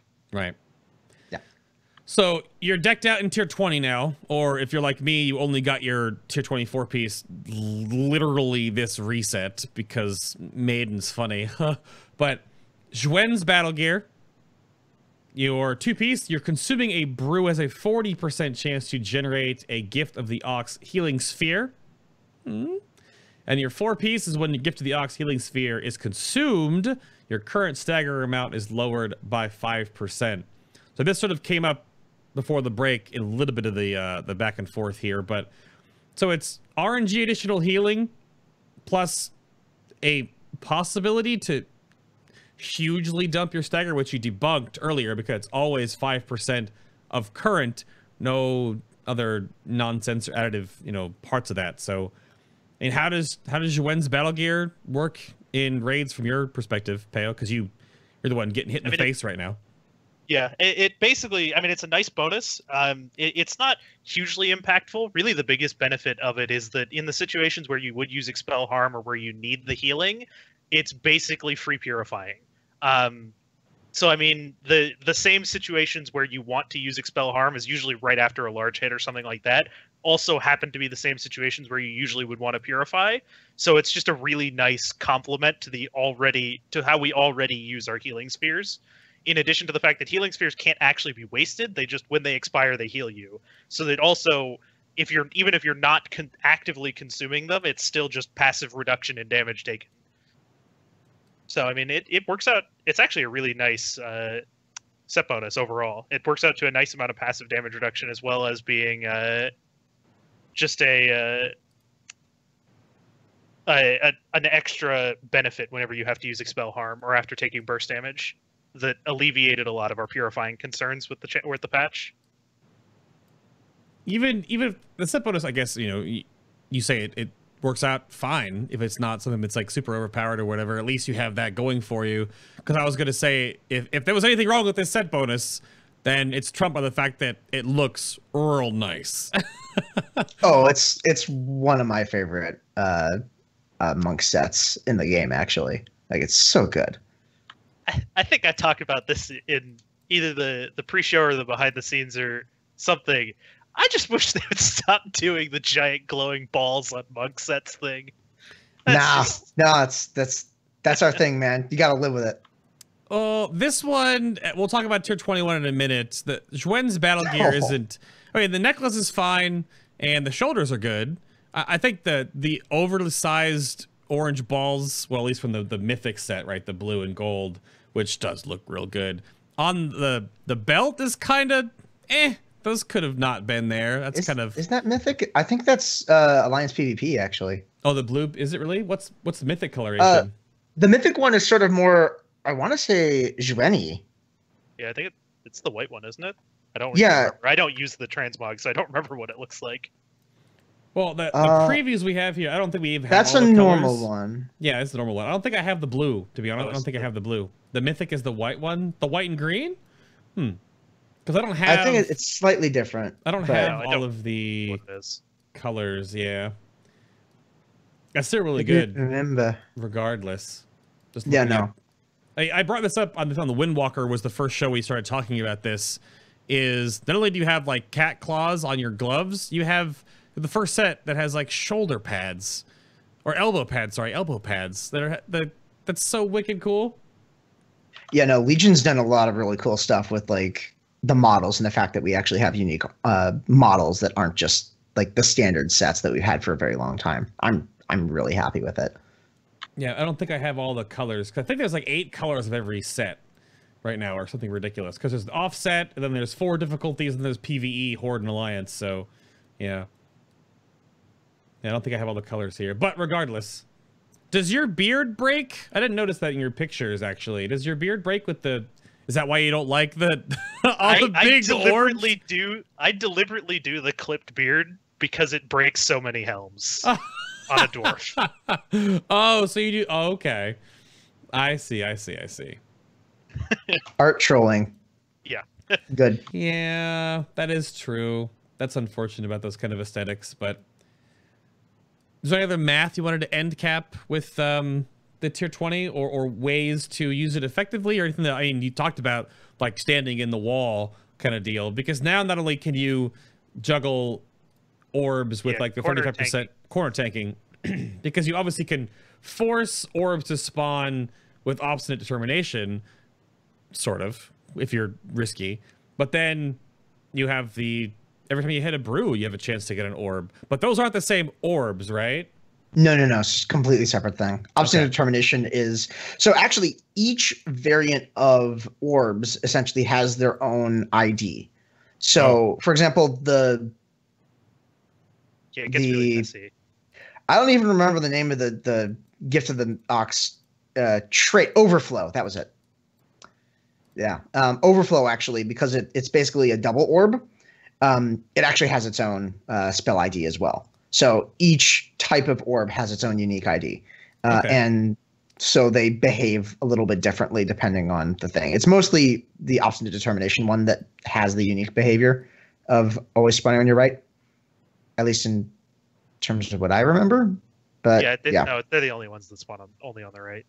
But I mean, it makes for some really funny shenanigans. I actually soloed a 15 tyrannical Morose just by sitting in the corner up where like his tables are, just like sitting there against the wall, because he can't actually burst me low enough to never have healing orbs heal me back above 35. Huh. So I mean, I'm sitting there doing like 900,000 HPS for no good reason, and basically taking no damage. That seems fine. That's why you have orbs all over your gear, because you can do that nonsense. That's why. Clearly, yeah.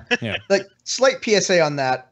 You do kind of need to have a good incoming damage setup where you can actually do that.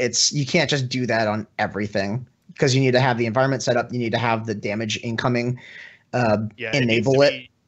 It needs to be low enough that it won't burst you so low that a healing orb doesn't get you back above 35%. Yep. So I mean, Morose works out just because there's nothing that really bursts you. It's like a bunch of mobs auto attacking you. So yeah, pretty much. With the no internal cooldown on it, you never get burst low enough for it to matter. Okay. Yeah, you can't. It's one of those things where it's like, it sounds really, really good, and when you can use it, it's really, really good. But kind of temper the field a little bit. It's not like a universally usable cheesy strat that you can just implement whenever you want. There are certain limitations. All right then. And to bring up a sore subject, at least with Pao, tier 21 is on the horizon. And that's my sore subject. Well, not the set bonus. Well, so Scribe has the set bonus as a sore subject, and then Pao has the actual design of it. All right, perfect. So Chi-Ji's battle gear is up next, and sort of to future-proof a little bit. Granted, this could change on the PTR. We're sort of later into the PTR cycle, so we're not sure if it'll change or not. So this may actually go live. But it seems like Blizzard is live. Blizzard is obviously on this making the set bonuses about the different mop aspects, basically. So you have Chi-Ji next up, Chi-Ji's battle gear, where your two-piece, these are really exciting, by the way, be ready. Breath of Fire has a 100% chance to generate an additional stack of Elusive Brawler for each target hit, so it doubles the passive effect of Breath of Fire. And your four pieces, when you dodge an attack, you have a 25% chance to reset the cooldown of Breath of Fire. It's really, really bad. Like, there's no real ifs, ands, or buts about it. It's pretty bad. I mean, the biggest thing about it is we don't have rotational room to use the resets except on, like, mass AoE, where we'll basically just spam Breath of Fire forever. Mm-hmm. And the extra stacks, I mean, 3 stacks is a guaranteed dodge at my current mastery level. So 3 stacks with Brew Stash, which is the 10% dodge thing, is a guaranteed dodge. So that means that Breath of Fire on one target is now 2 stacks. So against a slow swing speed target, I could get 100% dodge with just gaming my globals a little bit, so that I get Breath of Fire or a Blackout Strike or something. Blackout Strike and Breath of Fire, just do it at the same time, and there you go. Boom. Yeah. I mean, you can already do that. There's a couple abilities you can do that with Entomb, like the Scythe Sweep on Demonic Inquisition. You can force a dodge on that every time, so you never get the 20 Torment. Oh, yeah. There's a few abilities like that existing already. Mythic Plus has a lot of notable ones, like the third boss of Black or Cold, the charge that he does is actually dodgeable, so you can soak every single one as a Brewmaster. In addition to the fact that because of Stagger, he never actually gains energy, because it's based on his damage done post-absorbs. So that boss actually just has no mechanics if you have a Brewmaster tank. I don't think I ever done that with the Brewmaster. Huh. That's weird. Didn't know that. Yeah. There's a lot of cheesy stuff like that with getting really high dodge values. But like on one target, we just don't have any rotational room to use the extra Breath of Fire casts. I mean, the legendary chest makes it so that we have a completely static rotation. Like there's no procs, there's nothing like that. It is 100% set in stone for the entire fight. If you have the legendary chest. And so it's 100% GCD locked. It's 100% set in stone. There's no place for those procs anywhere. I mean, it might make it so that we take off the legendary chest and just use the Breath of Fire resets where we would use them from the Keg Smash resetting Breath of Fire. But I mean, it's just an awkward set right now that doesn't really have any benefit to us. Yeah. So to actually say something on that, someone, I don't remember who did it, but someone jokingly made a cast sequence macro for Brewmasters. And while you can't realistically use it because fights just don't allow for it, you could essentially do that, put it on like mouse wheel, and then it'll just work. Yeah, I mean, there's a cast sequence macro floating around that if you have high enough haste is actually the optimal way to play Brewmaster. Like, is following the rotation in that cast sequence macro. Yeah, it's like a 7-second. It's if you have like 7-second cooldown on Keg Smash. Yeah. That's gross. I don't like hearing about that. I mean, obviously, it's probably not really recommended, but outside of that icky sticky at the end there and the set bonus being kind of gross, the set looks really good though, except Pao doesn't like the balls, but lewd. But we agreed on this before I was getting these assets before the show started, and the hat looks fantastic. Hat is great. With the little scarf. Yeah, with the little scarf around. Yep. But I think we all sort of agreed that the floating chi balls on the knee pads, which obscure the chi beaks, and on the bracers just look. I think the shoulders being just chi orbs is neat, but I think Blizzard was like, you know what? 6 isn't enough. Let's put 5 more on there. Because even the belt, I guess, is fine, even though it's like a WWE belt again, where it like sticks off your belly like, you know, half a foot. Look, that just means that. I'd like to point out that belt is almost as long as her torso. Yeah, it is. It definitely is. Yep. I mean, look, Brewmasters are just clearly the best wrestlers in the world. So, you know, that's why we get those. Yeah. I don't know. I've seen some of those plate belts. True. Very true. It's just, the knee pads just get me. I'm going through different race combinations right now, and it's just the knee pads. I just don't know why they have to have orbs on them. I mean, maybe for symmetry or something, but the Chi-Ji like beak knee pads look so badass, and then they put these big red orbs sitting in front of its face. I don't know. I would have definitely preferred more like a gem sort of thing, like you have with the belt, where it's still a Chi orb, but it's more inside the armor rather than floating on top of it. Right. I think that would also make the gloves look a lot better too. Yeah. Like so it was inlaid, not floating above. Yeah. Mm-hmm. But I think that would be a bit nicer. This is the mythic set, I believe, the red. So it obviously has some variation. Oh, that's just a naked dwarf. There we go. Because the other sets have what you're talking about, like not looking at the mythic set, like the orbs are in the models, like on the bracers and the knee pads. So that looks a lot better. And the hat isn't as ridiculous.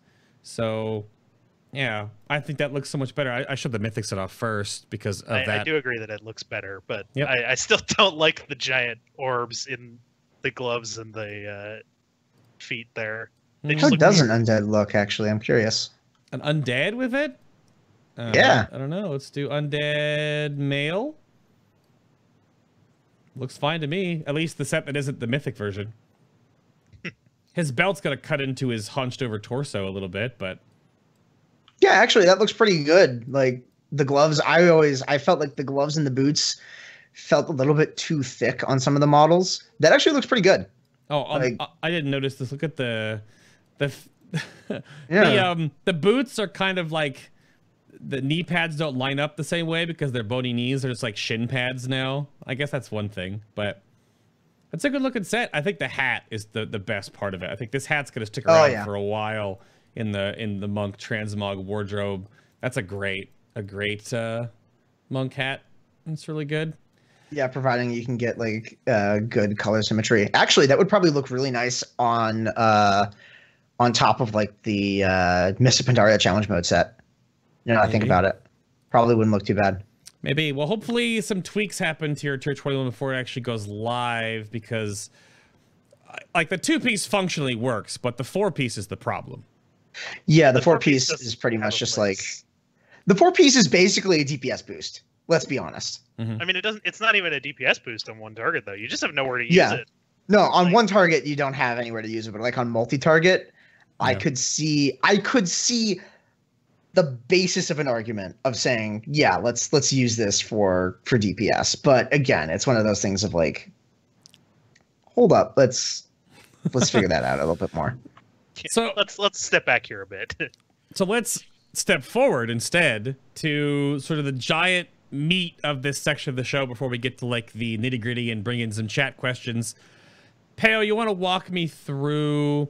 I'm not going to walk through legendaries as specifically, like give certain shout outs or whatever. I'm going to point real quick to the page. There's a gigantic page on Peak of Serenity where it walks through every legendary, the priorities for them, the uses for them, and a whole bunch of information about the power in each of the Brewmaster legendaries. You can go find that on Peak of Serenity. So interchanging all of that, I do want to make sure we sort of bring up like what has Brewmaster sort of found works the best right now. And I want to ask like how are you spec'd most of the time? What are your talent layouts looking like for what you're doing in the mythic rating scene and stuff like that, Pale? Like what do you suggest Brewmaster Monks play?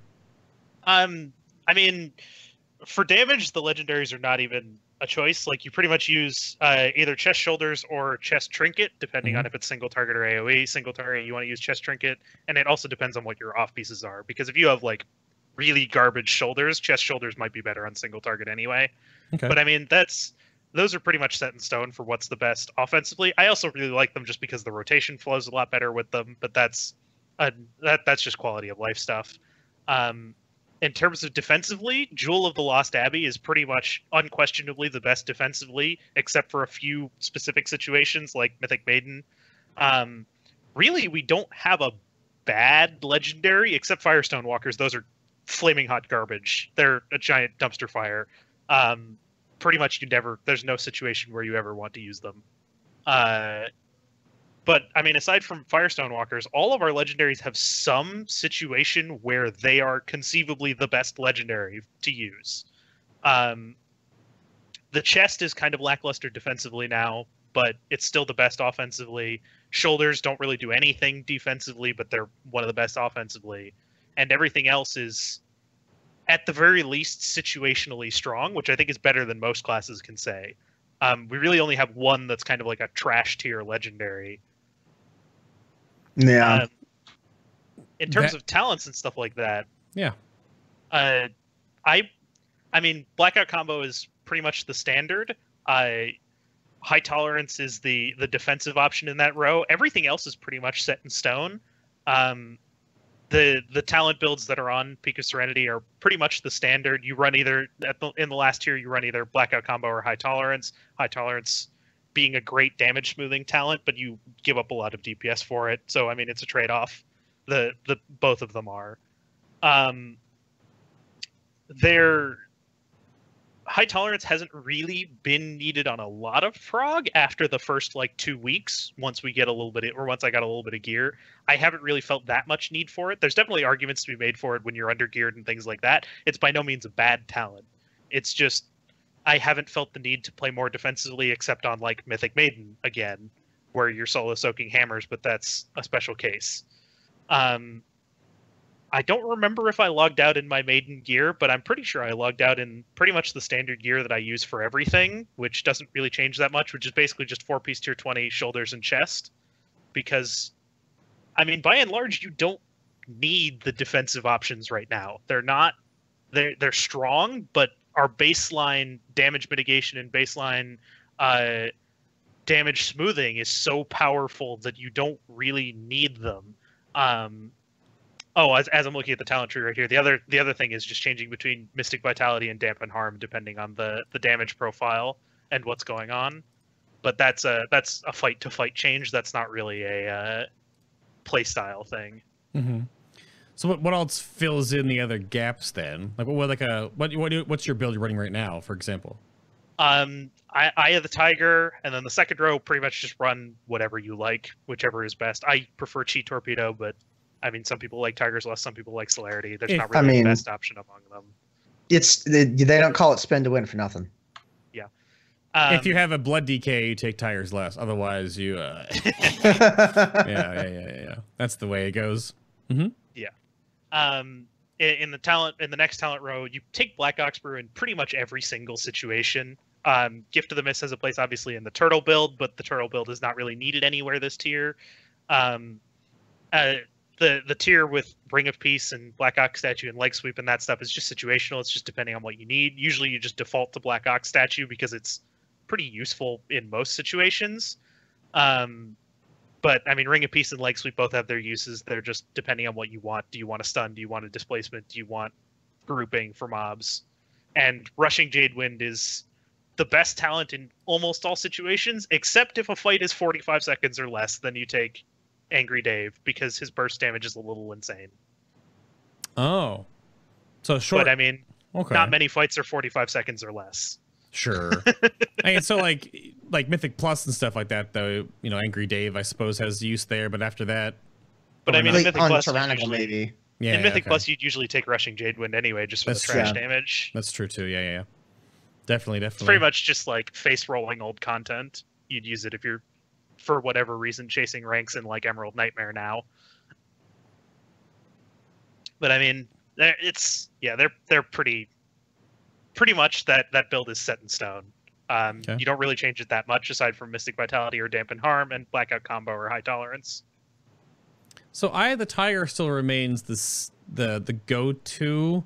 I know they tried to bring Chi Wave up recently, but is Chi Wave and Chi Burst adding spells just not something that you can doesn't work? Chi Burst is good if you have enough targets that it's worth pushing something else out of your rotation. Okay. I think it's like 5-ish targets it becomes worth casting on cooldown. Chi Wave is just, we don't have rotational room for it, and it's not that much more damage. So yeah, and then the other thing too is that Chi Wave it's just not reliable healing, because it's 4 heal bounces and 4 damage bounces, right? So the 4 damage bounces are probably going to go on the boss if you're doing like a boss thing, or if you're doing like a Mythic Plus thing, you know, it's like one of the guys you're tanking right now. But in terms of self-healing capacity, it's very random whether you're going to get all 4 or if it's going to go on like a melee or whatever. You can't really rely on it as a self-healing tool unless you're doing solo content, in which case, why are you really bothering with talents that much? Eye of the Tiger also has the fringe benefit that the dot tick procs things that proc on ranged abilities, which means that we have a couple funky trinkets that are strong for us. I was going to bring that up as the side, because dots for any spec are coded as ranged attacks. Yep.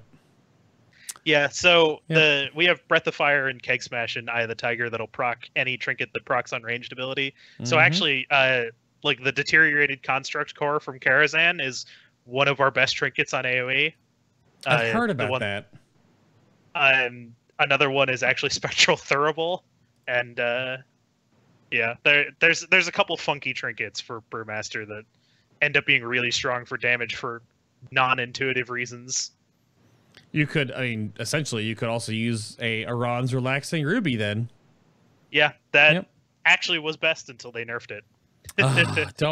I was so ready for that because it was looking so juicy for Enhancement Shaman, and then they took the melee RPPM nerf bat.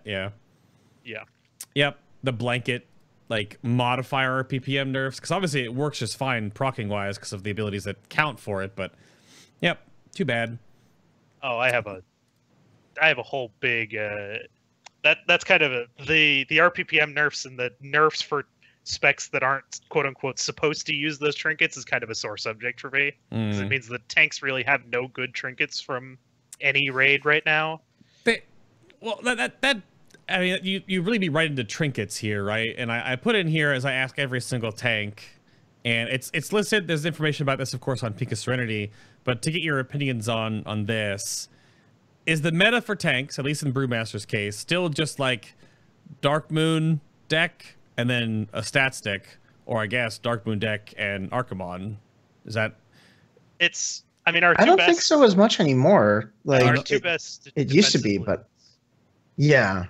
Yeah, our two best defensively is now, well, for just general use case, I say, because you can tailor trinkets to the encounter really, really heavily to get specific ones being really strong. But our general use is like Darkmoon Deck Immortality and Writhing Heart of Darkness from Darkheart Thicket.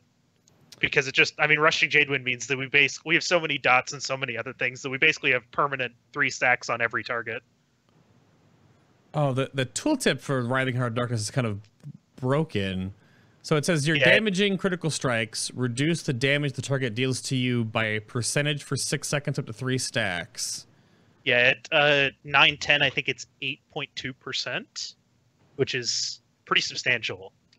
How long? And it does scale with item level. How long does the debuff stay on the target? It's 100% uptime. That's what, because we have so many damaging events in AoE, we can have it up on every target passively, basically. Ooh. And it's crit too, so I mean, like, pfft. Yeah. I didn't even know this trinket was like a thing, to be honest. Again, I don't know all the tanks ins and outs. This is crazy. Yeah, it says on the Peak of Serenity, the defensive value of the debuff at 3 stacks is equivalent to 6,000 versatility at eye level, only at 880. And we can get trinkets right now that are ridiculous. Yeah, 9, 10 plus or whatever. Pfft. Dang. Yep. I mean, 9, 10 flat for Mythic 15 is totally doable every week. You just farm it. Yeah. Dang. But yeah, defensively, those two are pretty much the kings, and then other trinkets are used kind of situationally. Like, I think he has it broken up by category. There's like passive trinkets, and then extra cooldown trinkets and stuff like that. Yep, it's all here. Yeah, the special mentions of the Fang of Tichondrius. Ah! But unfortunately, the update here is of 725 Leech no longer is no longer unaffected by necrotic, so it's very niche. Too bad. This trinket was so good before they nerfed Leech. Damn. Yeah, in terms of its nice in terms of its solo capacity, actually, it's pretty good for the challenge mode thing. It's true. Mage Tower. It's in there too. Yeah, it's in there too. Mm-hmm. So really nice write up about all of that. But I guess that leads to the nitty gritty, which is the sort of the end cap of the show here. So if chat has any questions, you can feel free to sort of weave them in to the show right now. We have a little bit of time. We're basically at like the 2 hour mark right now. But the open-ended discussion topic that I wanted to bring up between the two of you was proactive versus reactive tanking, and like which is better in Legion. And obviously, the writing's on the wall because Bears and Brewmasters, and now to a new extent, Blood DK are the best tanks. But they're basically shield tanks, heal tanks, and hybrid tanks. Brewmasters and Bears fall into hybrids. Heal tanks are obviously Vengeance and Blood, and shield tanks are Prot and Prot. And I 6 tanks in the game now. Scribe, from your like understanding and building of all this math and stuff that you've done just for Brewmaster, like how does that compare to what Blizzard has to? Because it looks like the balancing back end of Blizzard trying to make Brewmaster work is ridiculous compared to like, I put up shield block, I put up SOTR. That's all they do in comparison to the ridiculousness that's all baked into Brewmaster. So what do you think of like the hierarchy of how tank balance works in Legion? I mean, it kind of goes back to sort of personal design philosophies and that sort of thing, where I personally feel that it's not as much about necessarily balancing numbers as much as it is like, I mean, that's obviously a thing, but when I think about how tanks function and what that means with regards to what our goals are, I just feel like, you know, you have it set up as, you know, shield, heal, other. I actually think of it more as preventative versus reactive. Is just sort of my dichotomy, and just kind of thinking about the times that I've been tanking and paying attention to tank metas when I've no longer been able to raid for various reasons. Preventative tanks are just mechanically and from a design perspective the stronger tank, because you have this natural capacity to just say, okay, I'm going to die if I don't do something about this hit. I'll just use my active mitigation, and now I'm not going to die. Whereas a reactive tank then has to think, okay, so this is going to kill me, maybe, and if I survive, then I can do that. If you're talking about like extremes of damage, right? Right.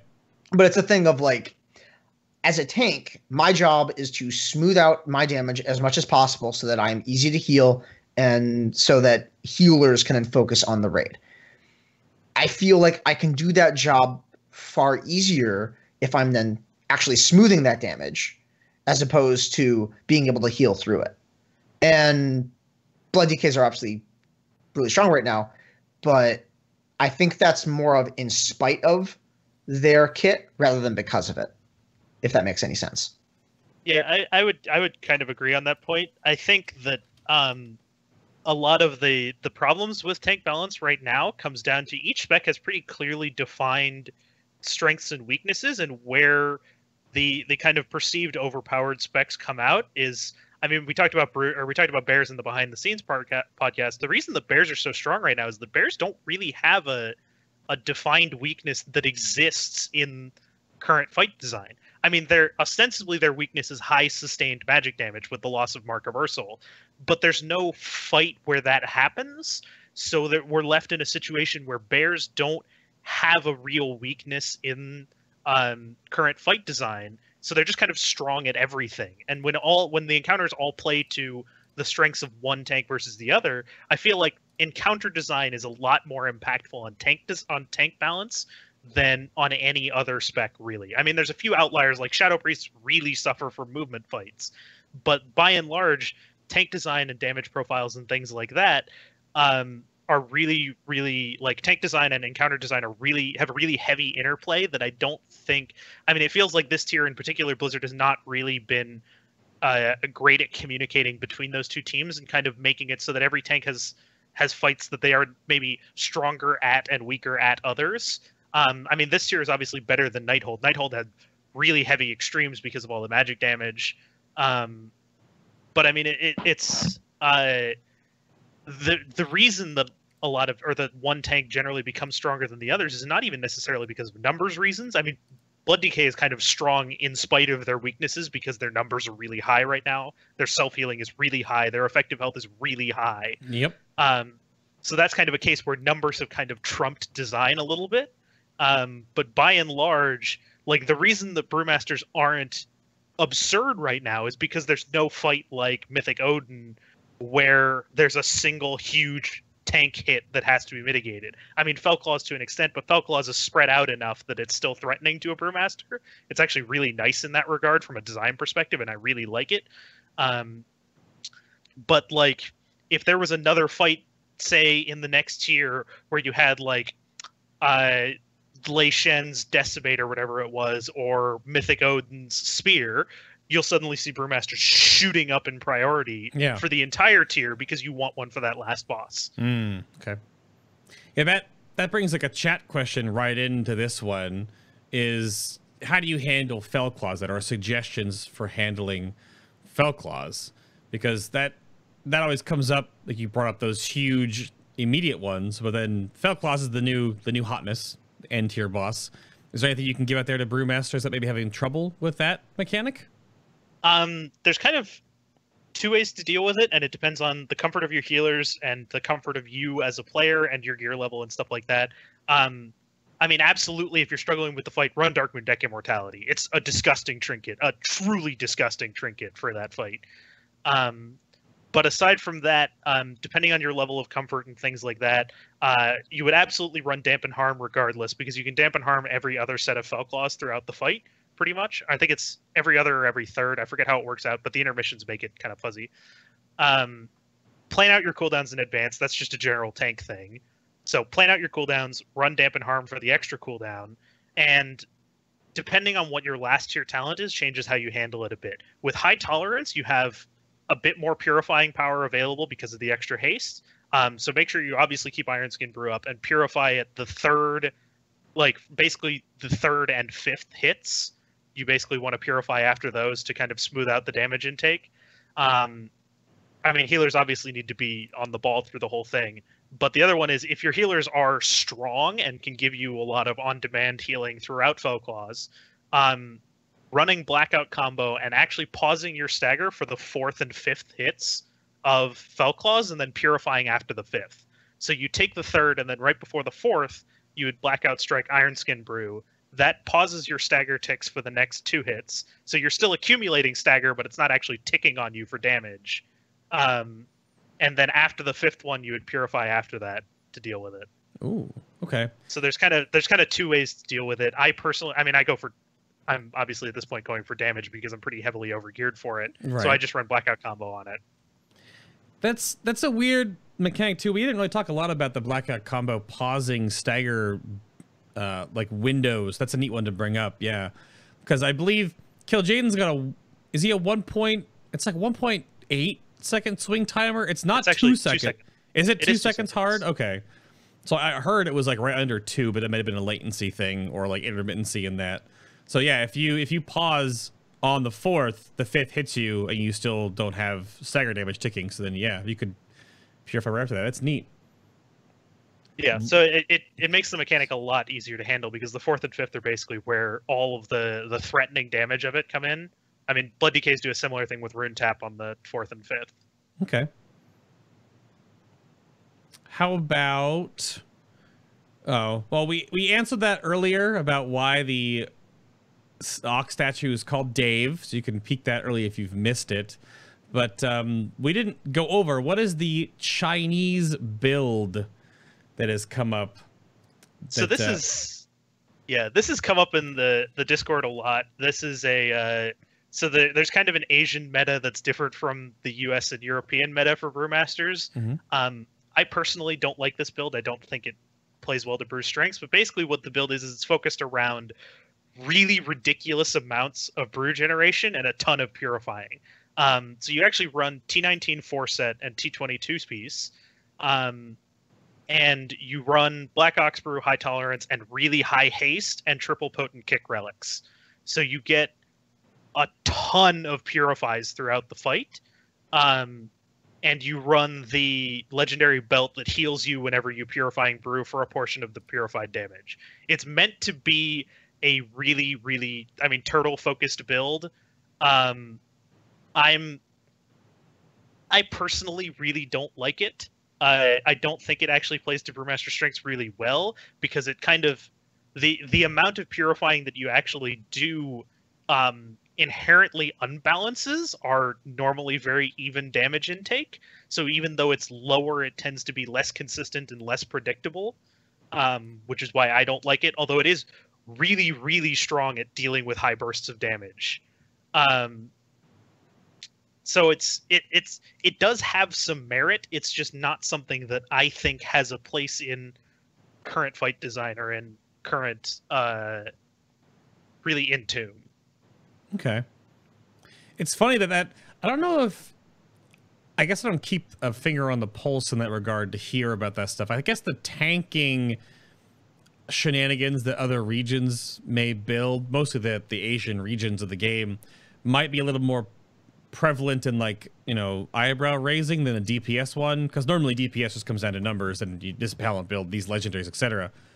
But that's an interesting version of combining legendaries, which are basically just talents on gear, and a talent build and relics that all feed into like one specific thing, which does change. That really would change how the spec would play compared to what we do over here, the classic style we have or whatever we've developed right here on our side of the pond. So that is interesting. I don't hear about that from a DPS spec, but that's really, really interesting to see. You should. Yeah, it kind of made waves in the Peak Discord for a little bit because it was one of the guy who I guess authored it, who was the premier Chinese theory crafter, kind of came over and started arguing for it. And Yeah. Now, I guess the interesting side of this with the Netherlight Crucible, it's not to bring up that nonsense again. You could almost hybridize that build with actually stacking like facepalm relics and then get 3 potent kicks as well. So you could have sort of both builds combined. So I don't know. You guys can figure that out in the future here when 7.3 lands. But it's impossible since you basically every relic has 2 traits on it instead of just 1. There's going to be a lot of interesting permutations to look at with that coming out, and some of that has already been started, but I don't know how much of it has actually been published and that kind of stuff. But I mean, there's definitely been some talk about it. Most people are just kind of assuming, and probably rightly so, that we're just going to take facepalm and hot-blooded for every slot as much as we can. But there's some discussion to happen. We'll have to wait and see how that works out. But I think we're at about time. But I want to give you both a little bit of like shout out soapboxy time if you would like. So if you have any shout outs you want to give into the community out there, or anyone in particular, and then of course if you have any like end cap rant you wanna go with, Scry, we'll post one to you first. Okay. What do you got? Shout out to Calligraphy on the Monk Discord for just being a cool person. Just love you, girl. Yeah, kind of cool person. Oh, come on. She's a pretty cool person. Shout out to Salaricia of the Warriors. If you're watching this, I know you're jealous of that thing back there. It's okay. I've got it. It's fine. In terms of a soapboxy thing, oh man, I just can't get over the Breath of Fire change. The Breath of Fire change is just so. It feels very contradictory to what it's trying to do, which is provide a defensive benefit on an AoE capacity for Breath of Fire more so than just hot-blooded. But like, I'm going to quote you some wonderful little numbers here. So without the tier 21 set, but with Sal Salabim, right? Using the admittedly ballparkish numbers that I have, you will mitigate an average of 8.63% additional damage with Breath of Fire on a single target. So 8.63 with Salabim with kind of standard-ish stats, kind of on the lower end. For one target, that's 8.63. For 4 targets, it's 1.35. So you're looking at over 4 times the effectiveness on single target compared to AoE. And then when you get to 9 enemies, it's 0.27. It's 0.27. It's so negligible. And I remember I was playtesting it, and it was just like, okay, so am I actually feeling, the difference? Is this actually noticeable? I didn't really notice anything, but I thought, well, you know what? That might just be because there's just been a lot of rebalancing and that sort of thing. And then I just do the math, and it's like, no, this actually is negligible damage that's going on. And I actually, I tested to see what if it didn't actually provide any AoE benefit at all. And the craziest thing was that when I did that, I think it was like 0.5% less damage taken on a single target or something like that. It was, again, negligible amount of damage reduced. Or no, it was on 2 targets. It was 0.5. Or was it 1? It was something. It was really little is the point. Because it wouldn't be on 1 enemy. But yeah, no, it's just, it would have been almost as good if it didn't have any AoE functionality compared to what it has right now. And that's just because it will only ever guarantee 1 dodge ever. Right. Just period. The exacerbation point of this is that you're like the base change to Breath of Fire isn't bad. It's just that they're focusing the tier 21 around it, and it just has very little actual effectiveness for Breath of Firing more targets. It just doesn't really do anything. Yeah, so Yeah. with regards to tier 21 bonus, it actually, with Salcelibim, 25% mastery, 15% base dodge, 15% haste, you actually get 14.02% on a single target, and then 1.35% on 4 targets. So you're looking at, again, an excessive amount of dodge on single target from an AoE ability, and then pretty much nothing on actual AoE. And it's one of those things where I've been thinking about it, and I can't really find a way to redesign it in my head, which, again, admittedly, I'm relatively new to this. I have a degree in game design. I've made games, but I don't have as much experience as Blizzard devs, just by the nature of me just starting in the workforce. But like, I can't think of a way to solve this problem other than reverting the changes, bringing Hot-Blooded back up to where it was before, changing the mastery, or finding something different. There's just, I don't know how it can maintain its current setup and still seem like it's an AoE friendly ability and tool. I'm just not seeing it. And I wish I could. Yeah. Because maybe there's something I'm missing, but I don't think I am. And I don't know. It's messy, it's weird. And I wish it was gone. Peo, what do you have? What do you have? Any shout outs and then little soapbox? Do you have anything you want to end with? I pretty much just want to give a shout out to my guild Envy and to the Peak Discord. If any of you are still watching now, like 2 hours and 20 minutes in, my little soapbox thing is pretty much just, please, Blizzard, make a tank trinket in a raid that tanks actually want to use. Please. Because right now we want to use DPS trinkets because all of the tank trinkets are pretty bad, and we can't use those because they're cut in half for non-DPS. So we're just stuck with no... I think we've had one trinket from a raid that's worth using for the last 2 tiers. I mean, really 2 for the last 3 tiers because of Bloodthirsty Instinct. So, I mean, there's just like no trinkets and no relics for Brewmaster at all in raids. And so I'm just like, it's at the point where I have decently high off pieces, so my Brewmaster has nothing to gain from a raid but tier. And that just feels terrible this early on. I was going to bring up that the only other trinket I think I see much use of out of TOS is probably the Goroth trinket. And the Reliquary of the Damned has shenanigans on like solo soaking slams on Mythic Maiden. But that's... The Goroth trinket is actually hilariously bad for Brewmaster because for whatever reason, the RPPM for Brewmaster is really, really, really hilariously low. It gets an average 7% uptime. What? And the shifting Cosmic Sliver from Kil'jaeden is the same way. What?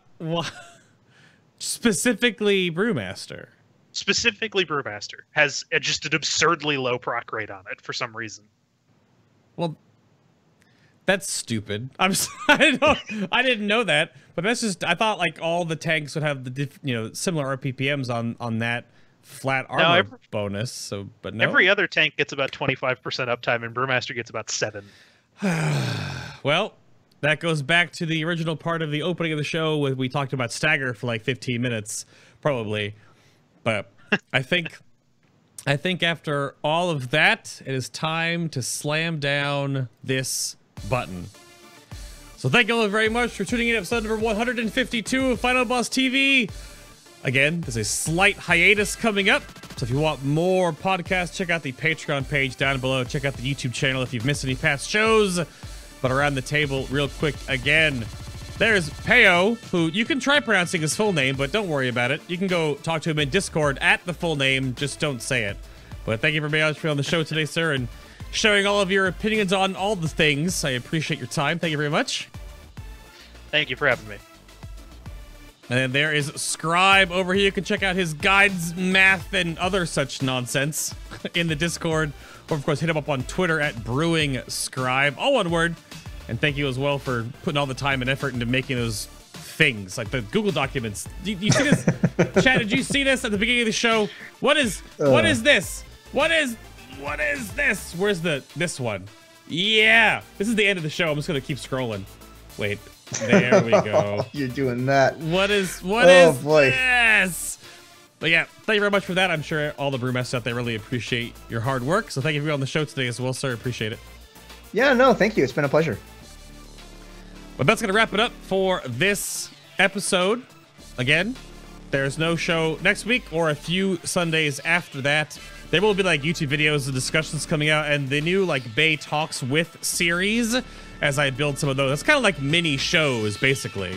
So you can look forward to those on the horizon. But trusting your seal of artifact power. Oh, I got to make sure I do this one more time. Like, I almost forgot. There's a new medallion available. If you want to support the show in a physical manner, go check out the epic Firelord medallion. You can get the Mug-dallion too. No one? Nothing? All right. Or the stickers or whatever. Of course, you can go check those out over there. But until then, check out the past shows on YouTube. Thank you for all the continued support. Trusting your seal of artifact power. The grind comes back because artifact power is how you unlock the Netherlight Crucible. So enjoy that. But until we come back from the break in the pre-BlizzCon show, bye! Bye, everybody!